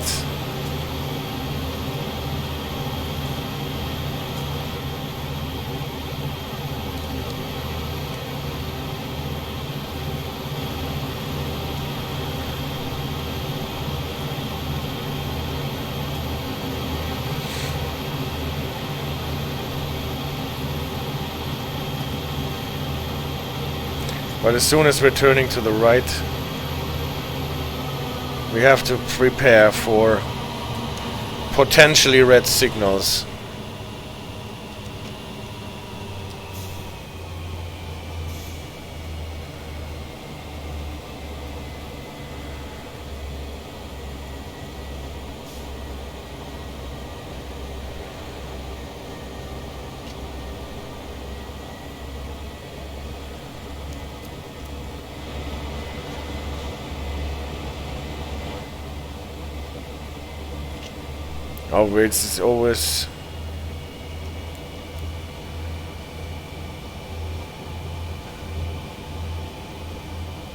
It's always challenging to find a balance between not letting the train go too slow, because we need to invest a lot of energy to get it rolling again.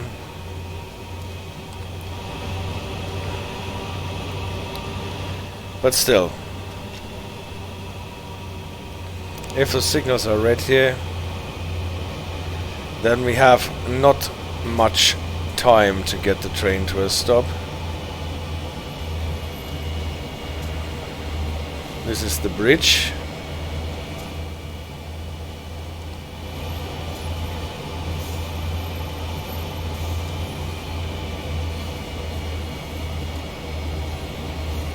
There's actually a car waiting.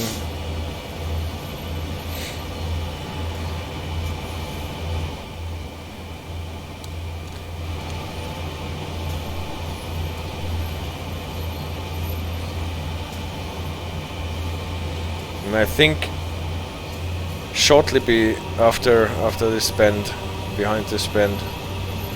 There should be the signals.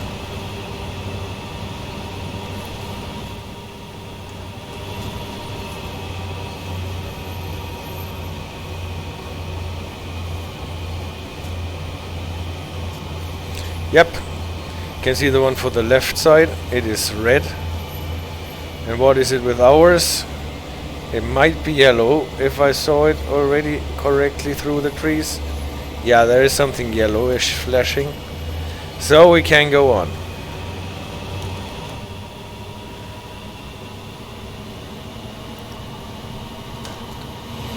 Again, no need to stop.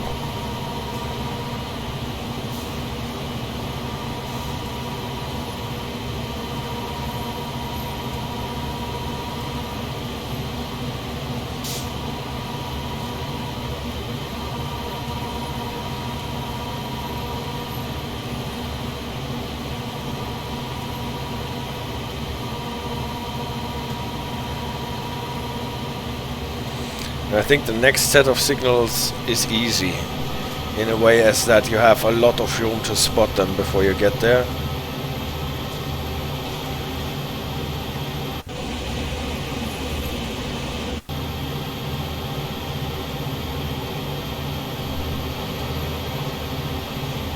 So let's see if we can build up some speed again. But you can see the train gets back to its 1670 miles quite reliably, even after going at 8 or 10 miles for a bit.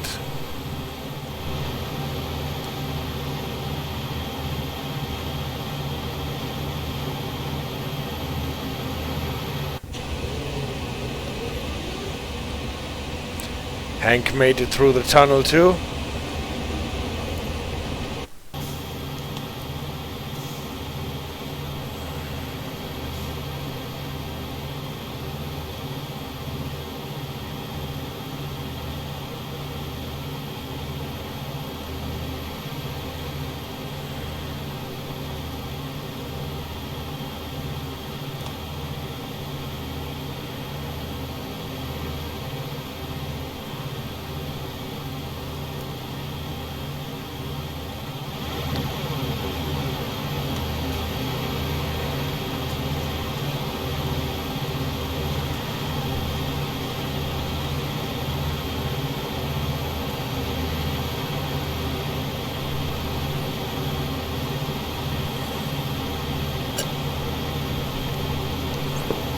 So for the next signals, actually, I'm not quite sure in what sequence they are.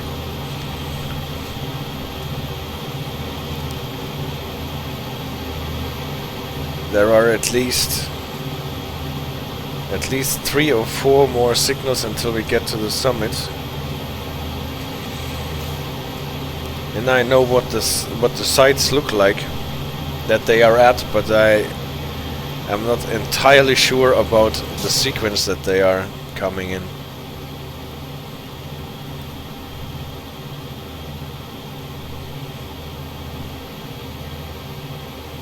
But we will see. Can see that we're actually accelerating a bit. We're almost at 20.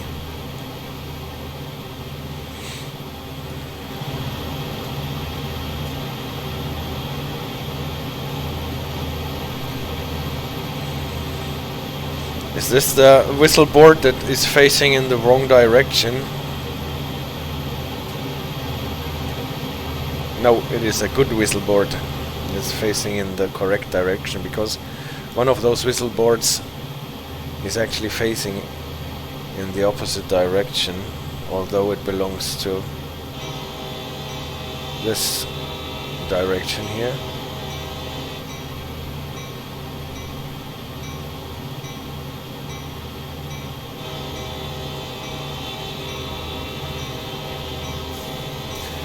I think there are 3 level crossings until the next set of signals.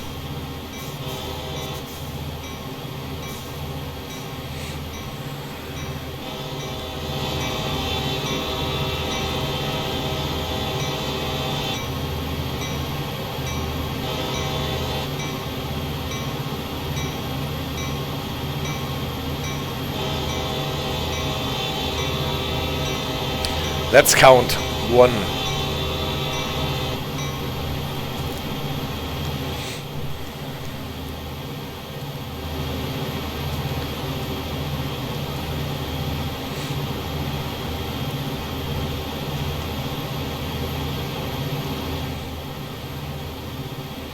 And we actually made it back to 20 miles.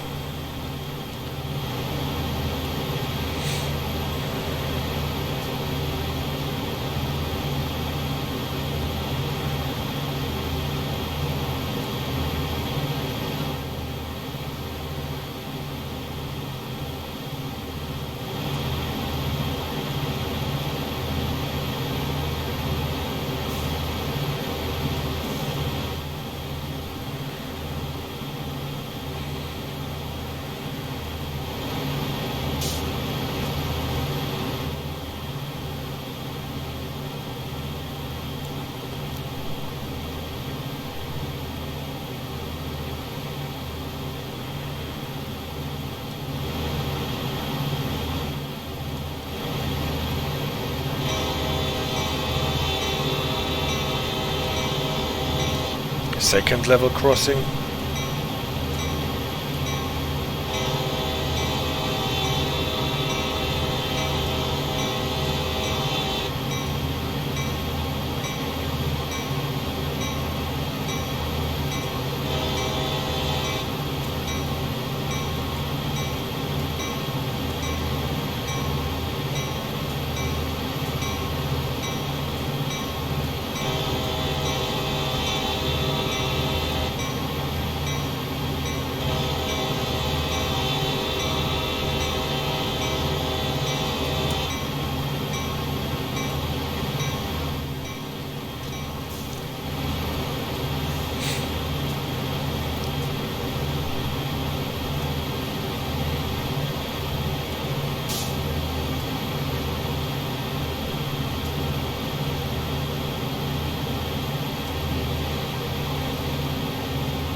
Yeah, I think the signals are coming closer here.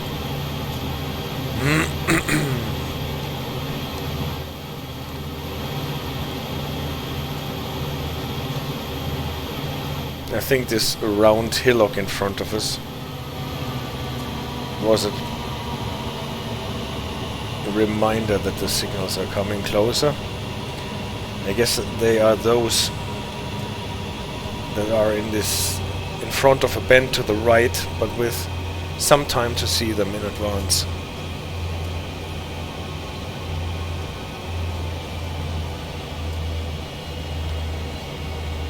No, there are different ones than the ones after Mance. Well, let's see. But at least there are signals. So I was correct that this hill was a reminder. But you can see them nicely from afar. This is why they did not engrave them into my mind.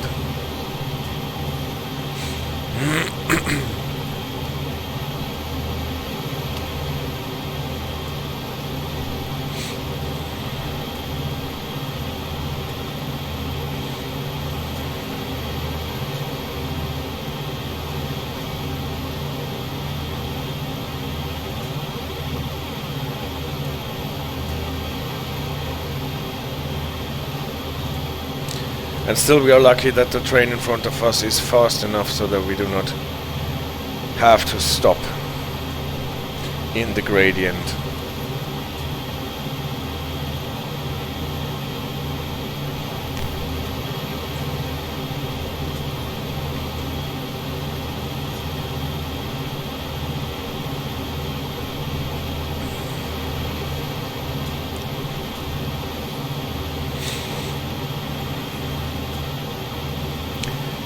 So the next ones I don't know. But I don't think there are difficult signals before we get to Mance.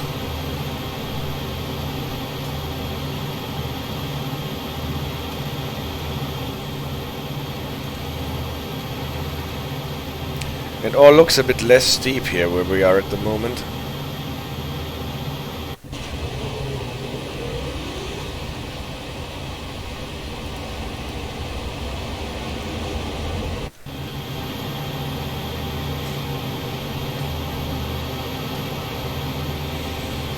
And if you can see that far, you don't need to be worried about signals.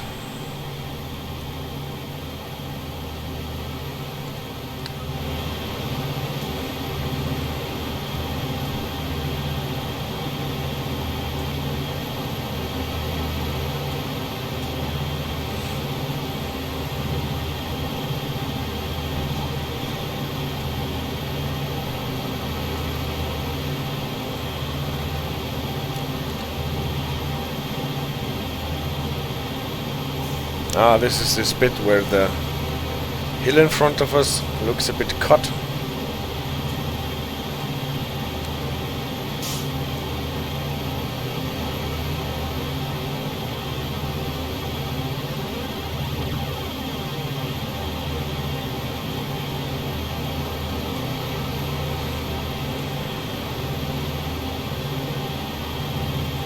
Another bridge incoming.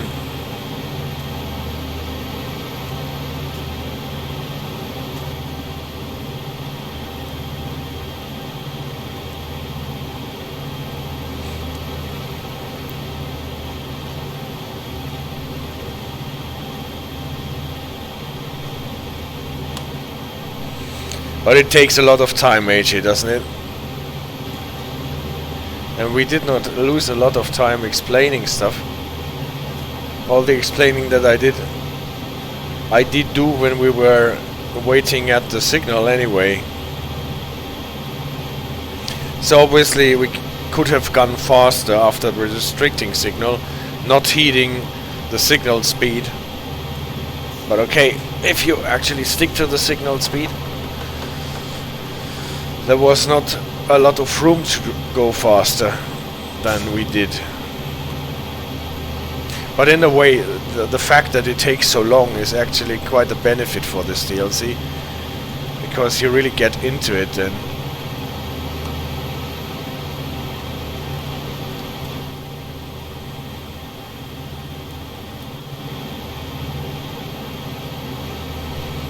And it is great for relaxing after a long day.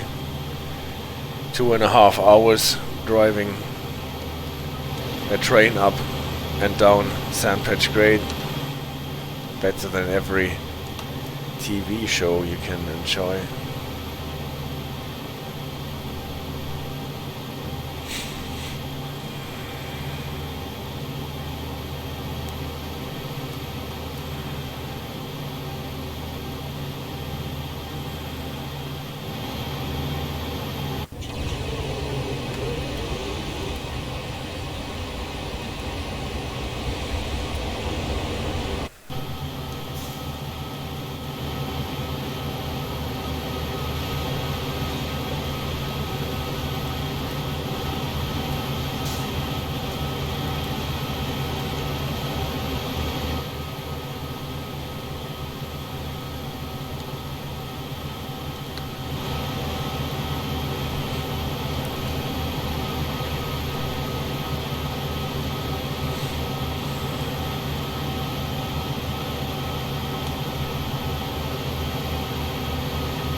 So I think the next pair of signals will be one that you can see from really far away.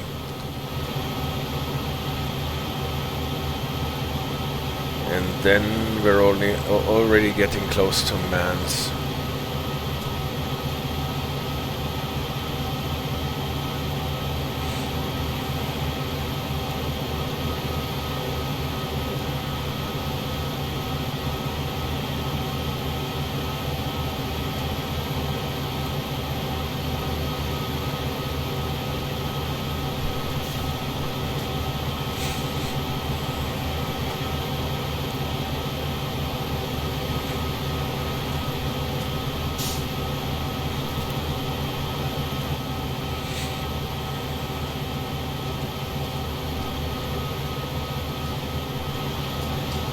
Yep, there they are, and they are yellow for us.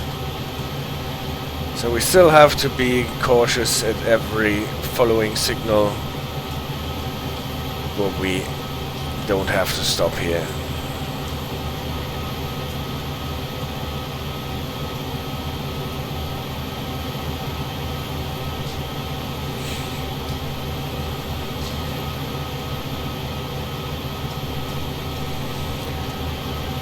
Dogs, I told you, you have to wait.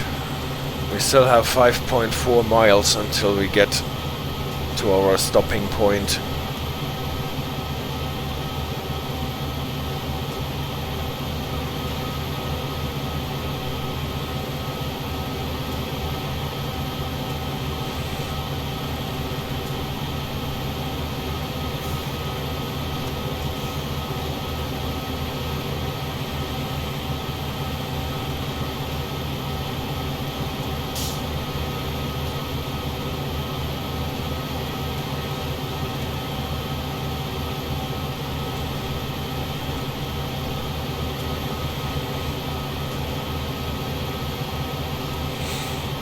And after the signal, I think we should be getting close to this 180 degrees bend where we can see the end of our train when we look out of the window.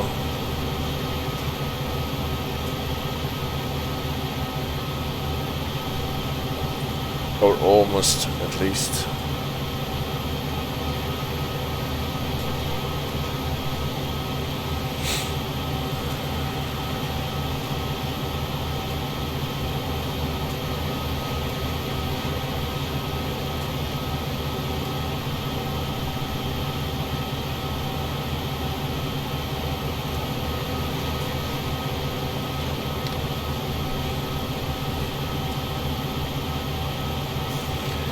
So, another whistle board is incoming. Maybe this is the one that is turned around, facing in the wrong direction.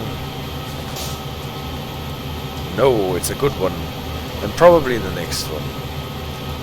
I have a feeling it is the next one.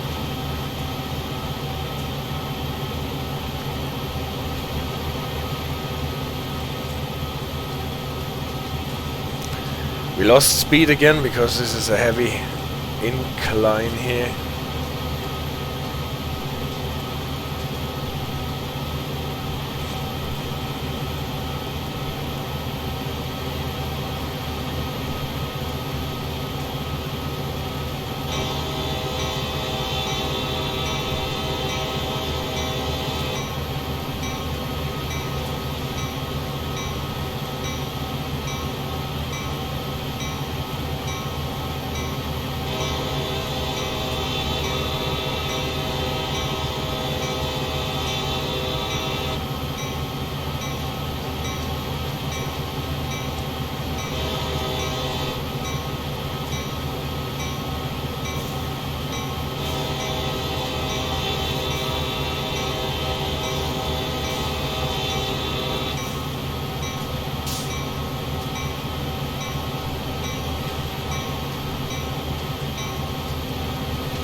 So, again, some more meters of elevation.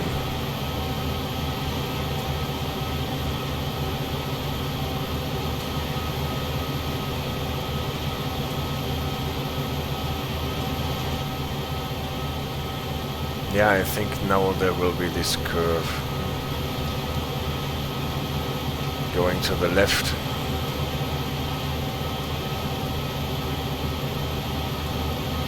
And here you can see, I had a feeling that is correct. This whistle board is facing into the wrong direction. Some jokester turned it around.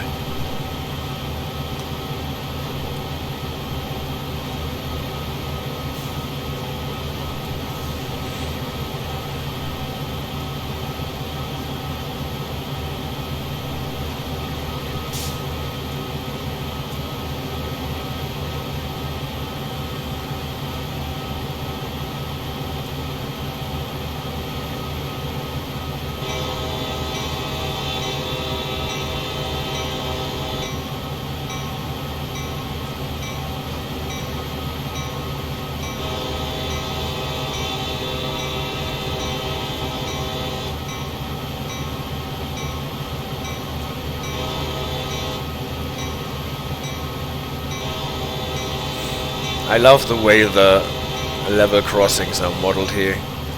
especially how the roads run.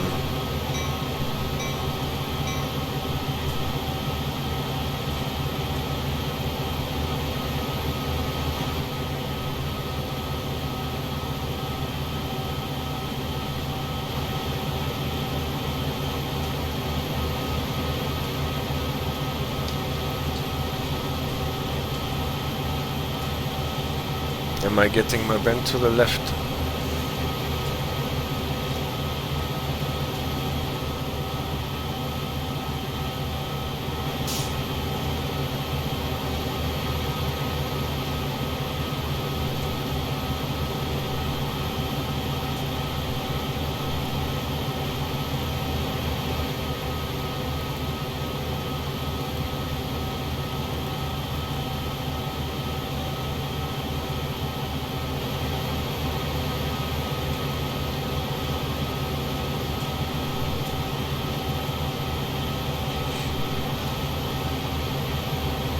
As a freight engineer, you actually get not that many points.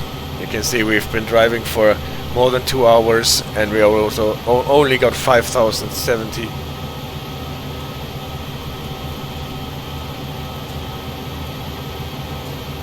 If you drive a subway train and have to stop and let passengers in and out every 2 to 3 minutes, you get 1,000 points for like every 2 to 3 minutes. Zack, zack, zack.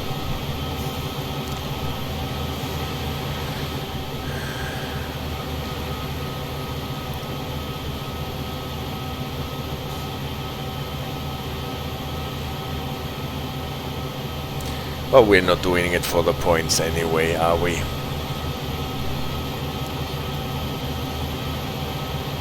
So this is the bend, if I'm not mistaken, that goes all the way around.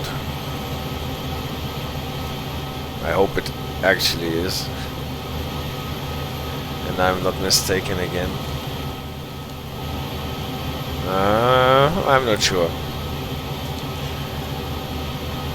We will see.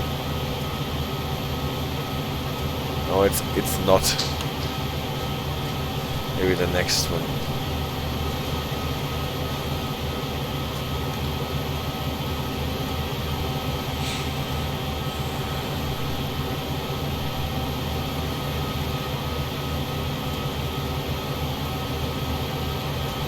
Is there a whistle board? There is a whistle board.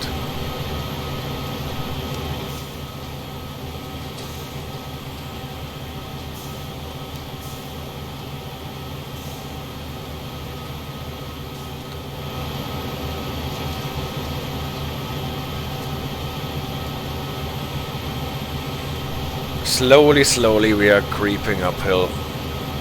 We are crawling to the summit.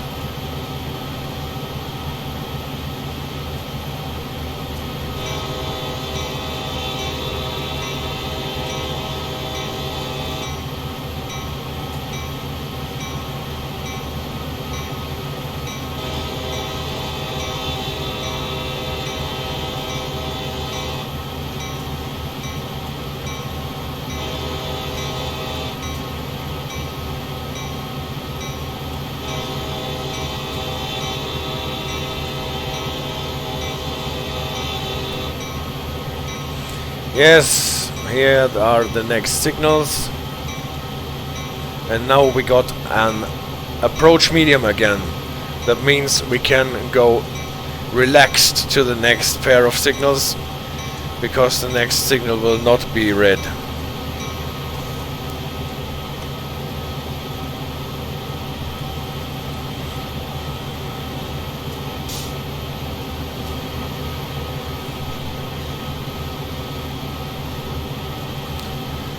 And the chance that we are accelerating beyond medium speed does not exist.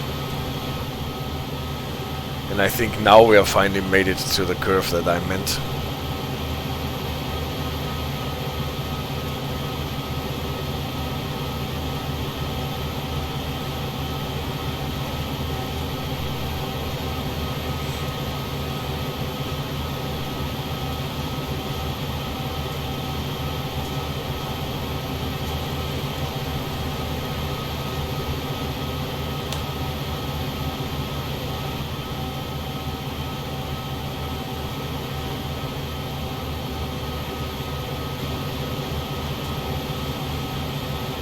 Train from the opposite direction.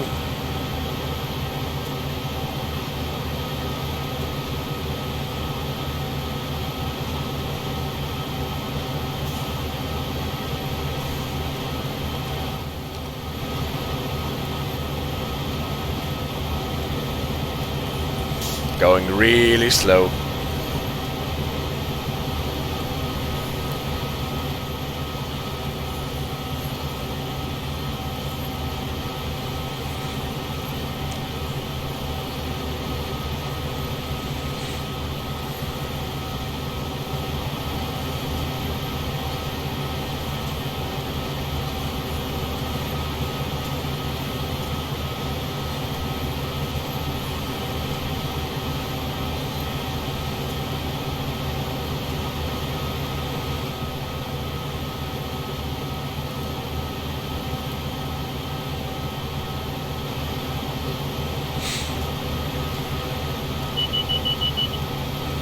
That was the alerter sound.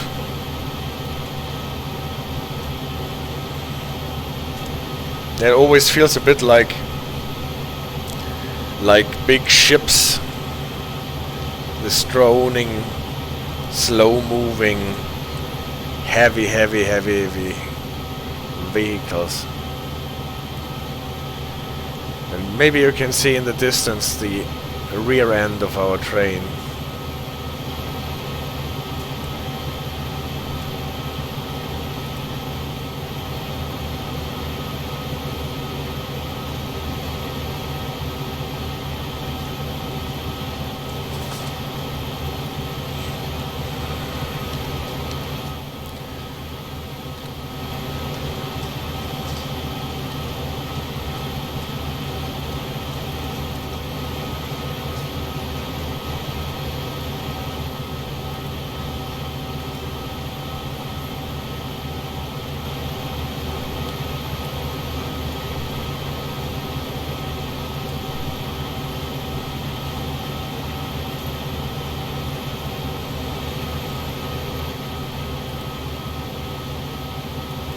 So we're almost going half a circle in this bend. But now we're going to the right again. But here you can really see the end of the train still coming around the bend. I think now we're closing in. Is it Mance?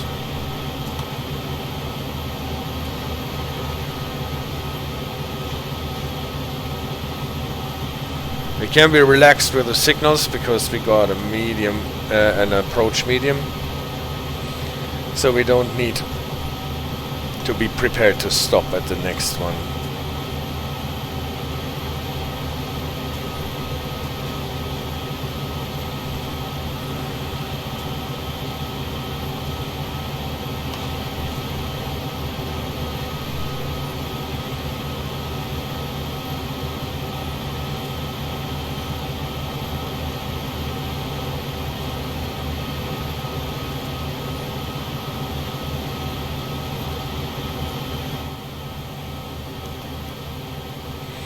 Those rocks that look like Smurf houses a bit.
So another train Just rushing downhill.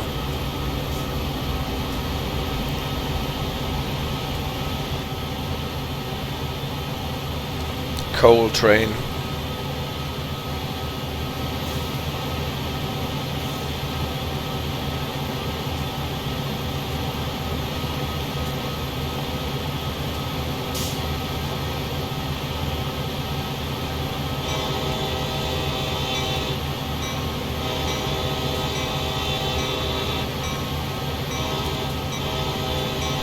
Okay.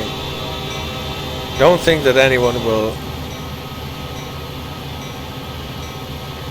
pass this level crossing when the coal train is on it, but still.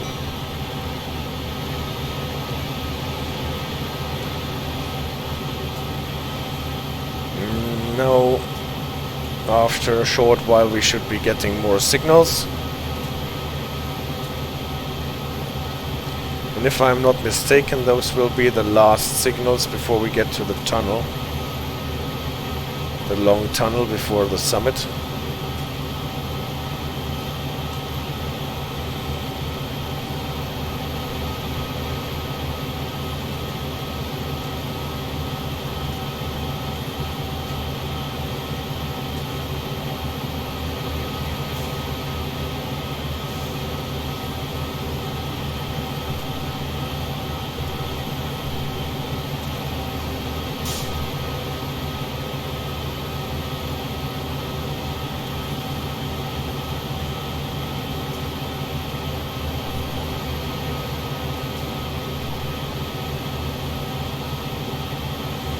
I hope that today I will not be cut by Twitch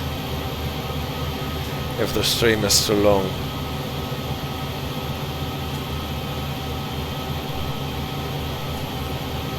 But nah.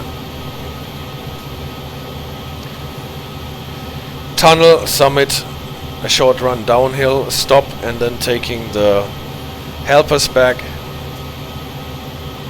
And then we're done.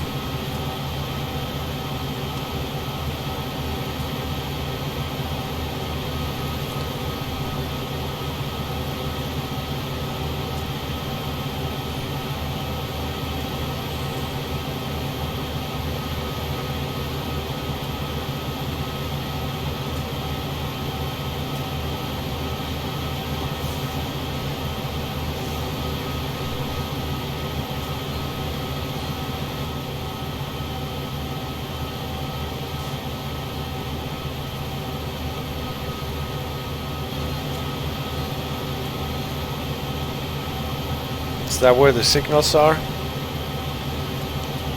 The passing area just below the tunnel? Let's see.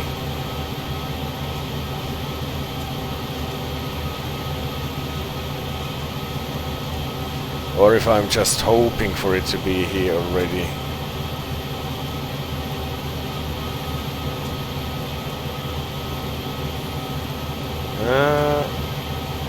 Not yet quite. I can't be far anymore.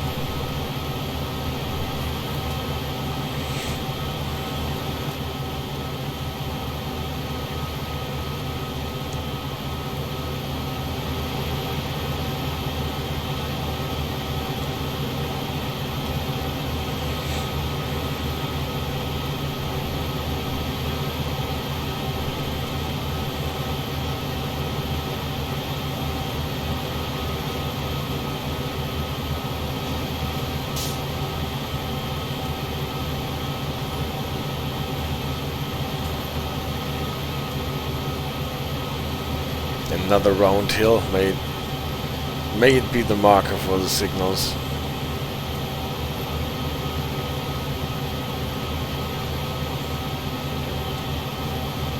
I think they cannot be far now.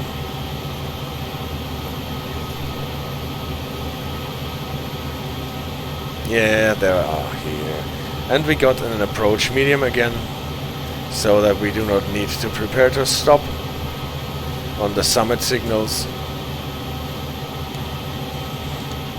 What again is relaxing.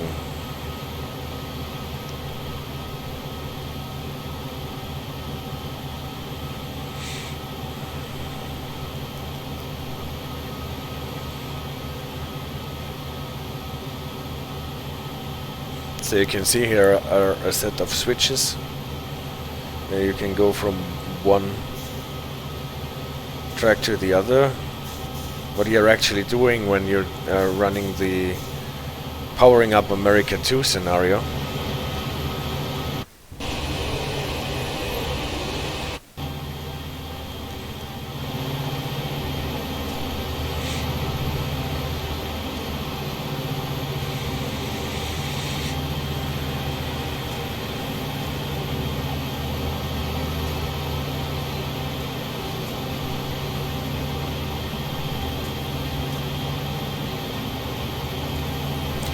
Now we're really close to the tunnel, and given the fact that we will be getting no worse signal than an approach on the next signal,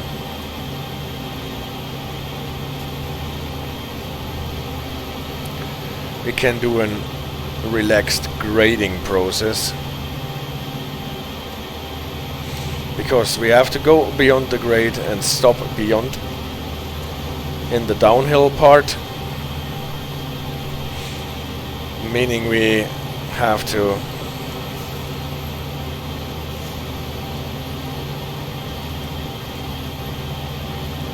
do a due grading process with applying the dynamic brakes, mixing in air brakes as far as it is necessary, and then have to bring that train to a stop in the downhill part.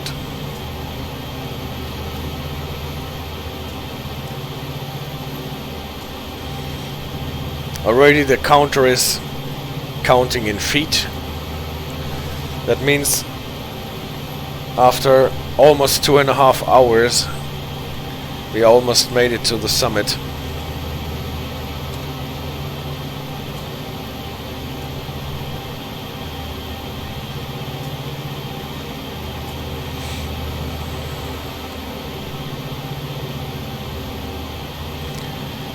There is the long tunnel at the summit.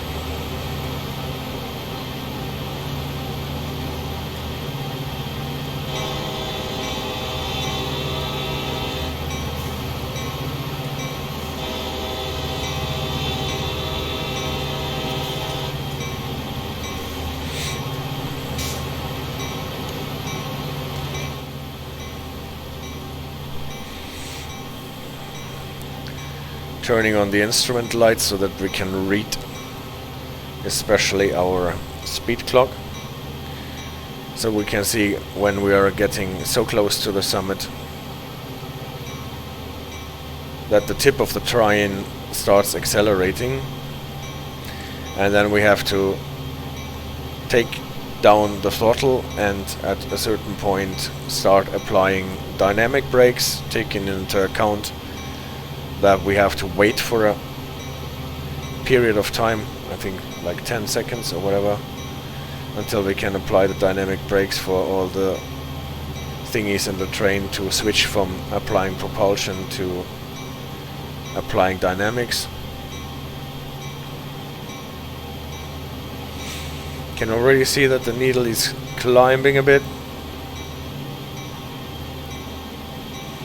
although we are not yet on the summit, but the gradient is less harsh here in the tunnel.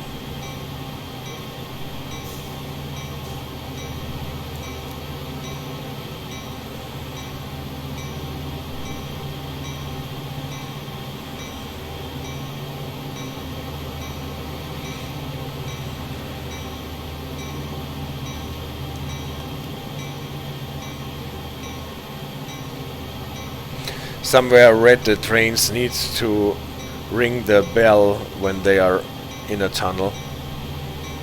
Don't know if that is still true, because it must be extremely annoying.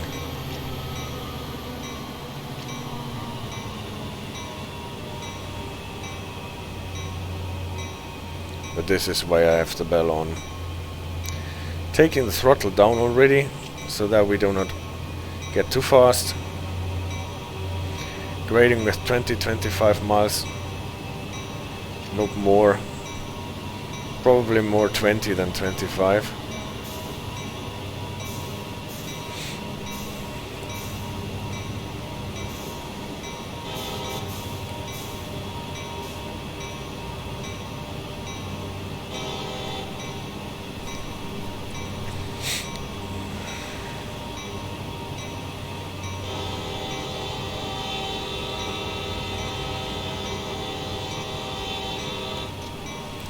And we're out.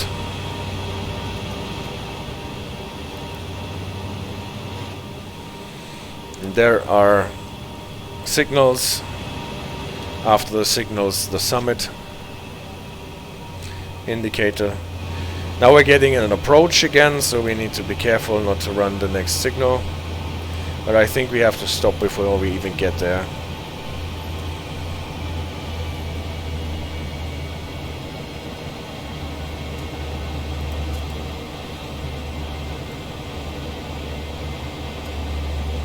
Still going a bit uphill.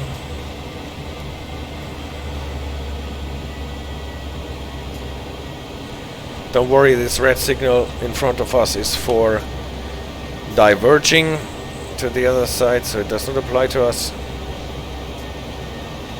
We don't have to stop at this point. This is the summit sign here. Summit of Allegheny at altitude 2258. And now grading. Grading, also a standard. When running across a grade, obviously the tip of the train will be already in the downhill part, the rear end of the train still on the uphill part, so you need to bring down the throttle gradually to balance that out. And as soon as the center of gravity of the train is across the summit, then you will accelerate again, and then you have to apply brakes to prevent the train from running away. This is why I let the train coast now. You can see that we're losing speed still at the moment, but the more cars are actually running. Maybe it was a bit early to start coasting here. Don't want to be too slow. The more cars are coming across the summit, the more mass will pull us downhill and pull the rest of the cars across the summit. So when coasting, you can easily see where the center of gravity of your train is. If you're slowing down, then the center of gravity is still on the other side of the summit.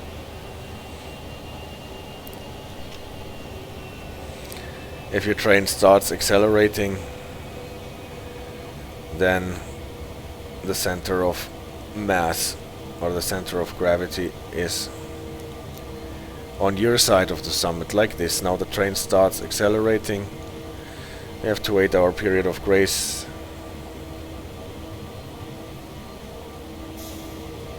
So how long does the sign say? 10 seconds, yeah. Do not move dynamic brake to set up until throttle has been in idle for 10 seconds. So before even moving it to setup, we have to wait 10 seconds with the throttle in idle. Otherwise we can damage the engine. Or, well, obviously not the engine. I'm talking about the prime mover.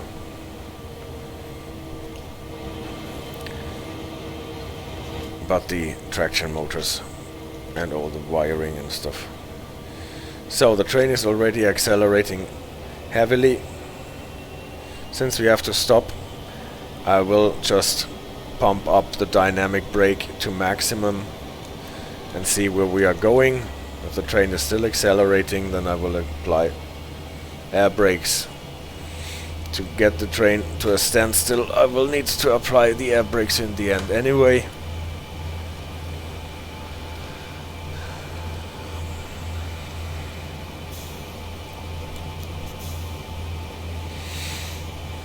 Not at the moment, I'm just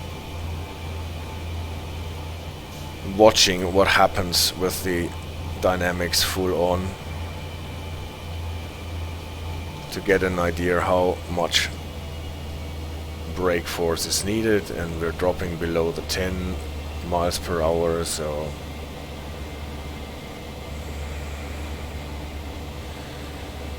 I release the dynamic brakes a bit.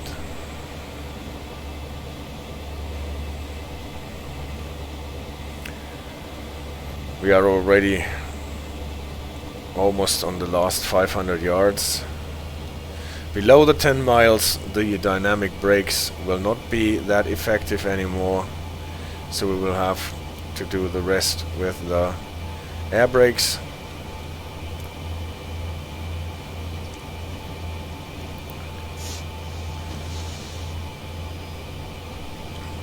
Initial reduction first, see where we are going, always bailing off the independent brakes so that the dynamic brakes, to what they can do, are still working.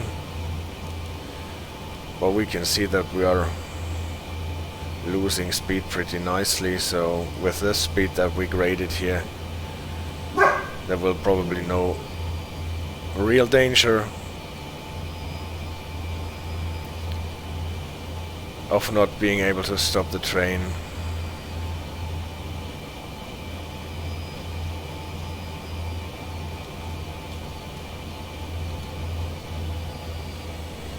Can even reduce the dynamics a bit.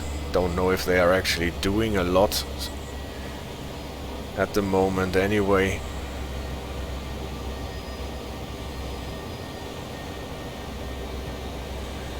And then the last 300 yards, 200 yards or something, you should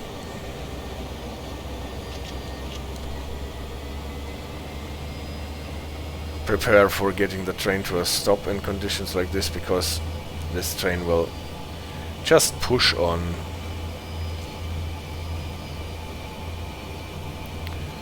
Until it grinds to a halt.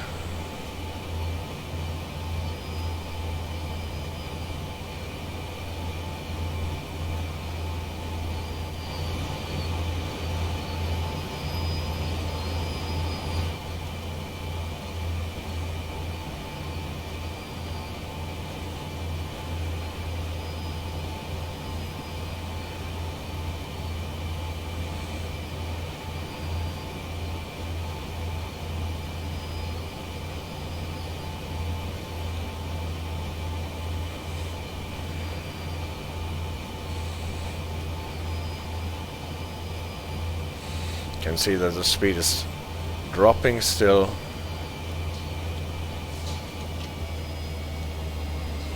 Don't think that the dynamics are doing a lot at the moment, but a bit they might do.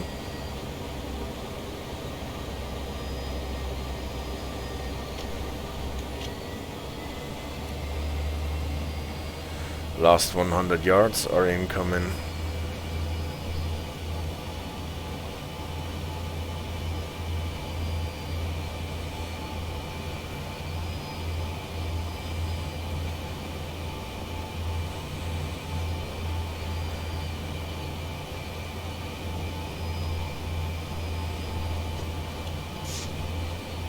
Applying a bit more air brakes.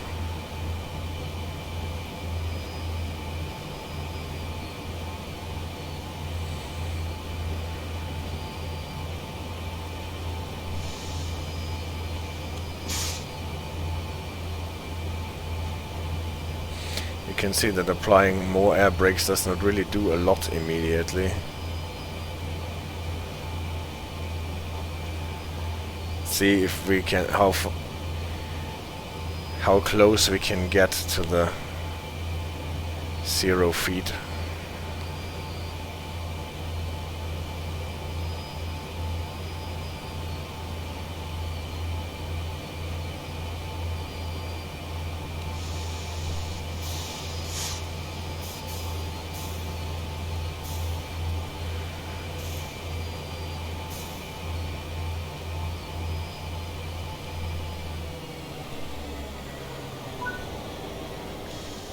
Well, Great effort. You've definitely got the hang of this. Head back, unhook the rear locomotives, and park them up in the sidetrack. A CSX pickup should be there to meet you. alright. See you later. This is what we are doing. We don't need to secure anything here.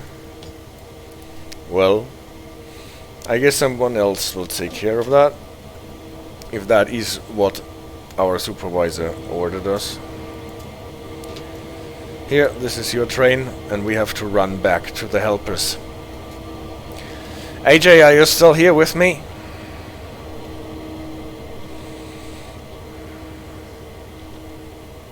That is nice to hear. Are you enjoying it? It's a really long haul, isn't it?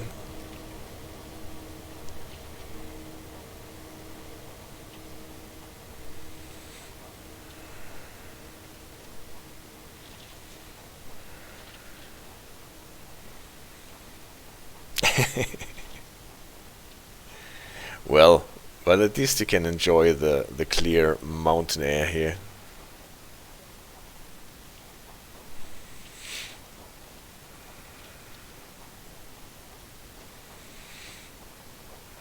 The good thing is that running up the grade here to get to the helpers is not as exhausting. You got to ban someone today. Yeah, because he was advertising some stuff, right?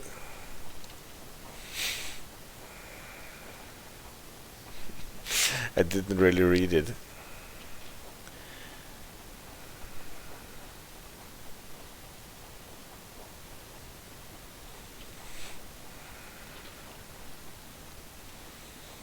Well, that doesn't matter.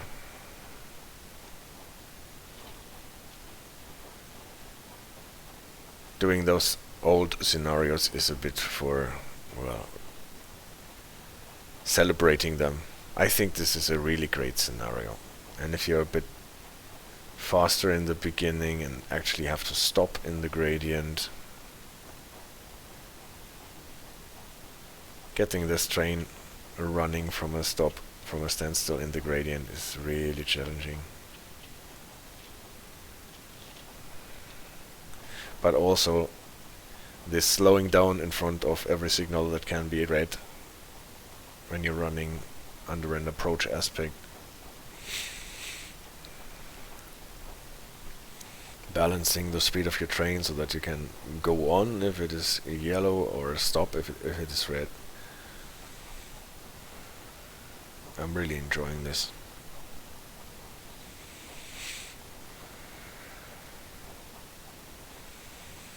So, we can hear already Hank's machines.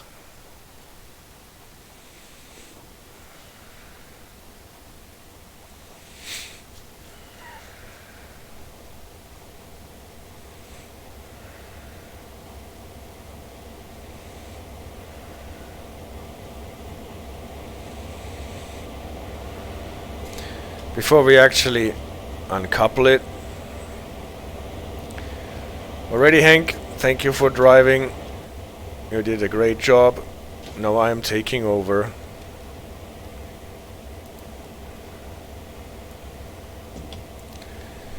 Putting in the independent brake that the locomotive is secured as soon as the brake pipe is cut. Well, let's leave it here. But the number lights, because we will be the leading locomotive. Okay, Hank, you can.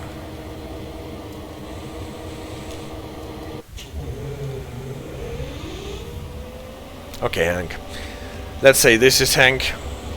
You can uncouple. And get on the locomotive on the other end, please, because I am driving backwards. So you can sit here and tell me where we are going. We are going to reverse. Everything is already set up and I am supposed to go backwards. Obviously I need my brakes to be released.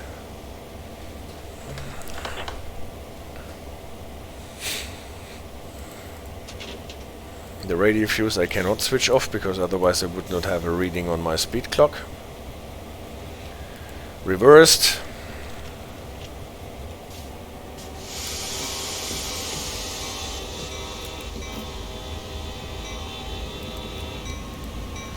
And we are going. Can see the ditch lights on our back locomotive because the bell is still on, and here is Hank.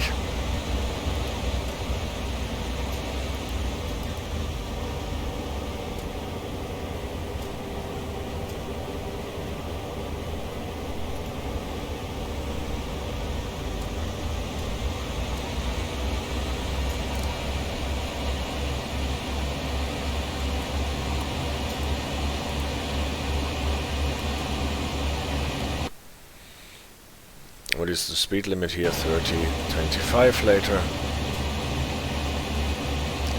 So we are good with the speed that we are going at. Approach again, but we are not going so far. We are not going to the red signal. We will stop earlier.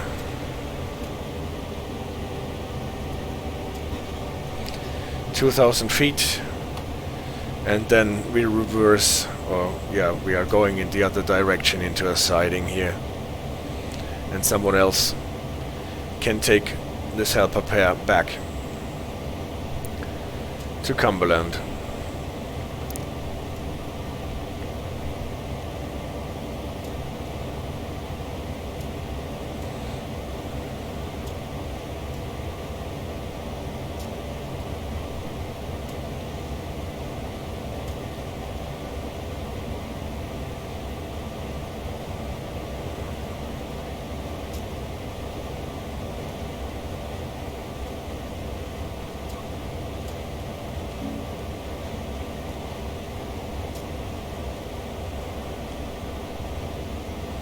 Didn't turn on the alerter, but I think this is okay since we are just shunting this little bit.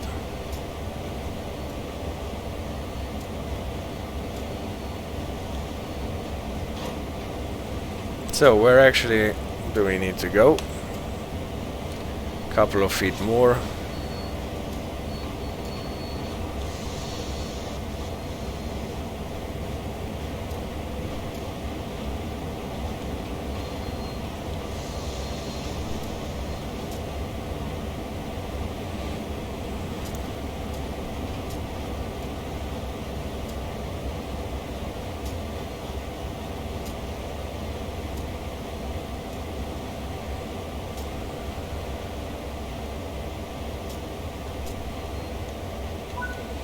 That's it. And now you can see the signal switching from a medium approach to a medium clear. That means most probably that we are going across a switch with a limit of 30.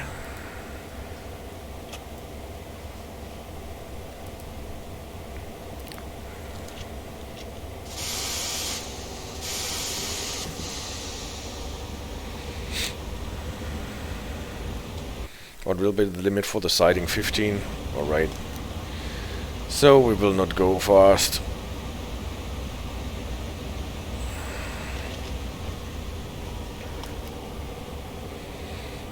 Just let the machine coast.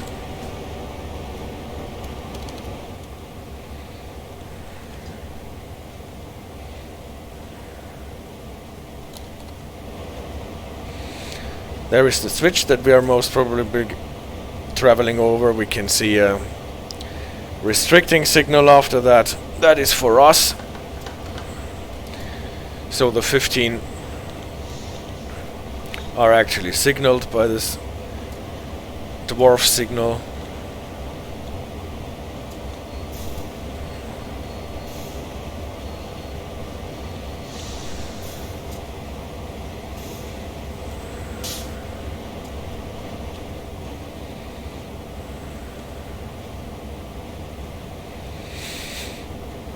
So this is the sand patch summit area.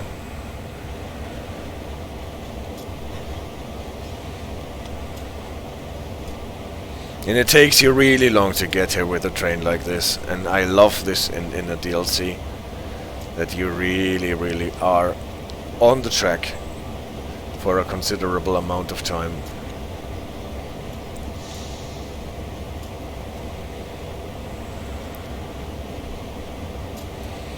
There is a derail to the left that we're not going into, or maybe it is not a derail but a short siding. Ah, there is a derail, but first there is the entrance to the siding.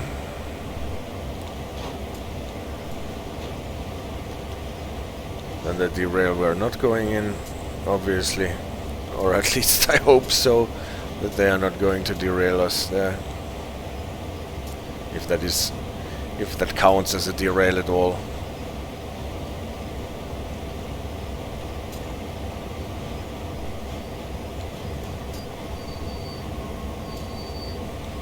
And now we're closing into our final stop.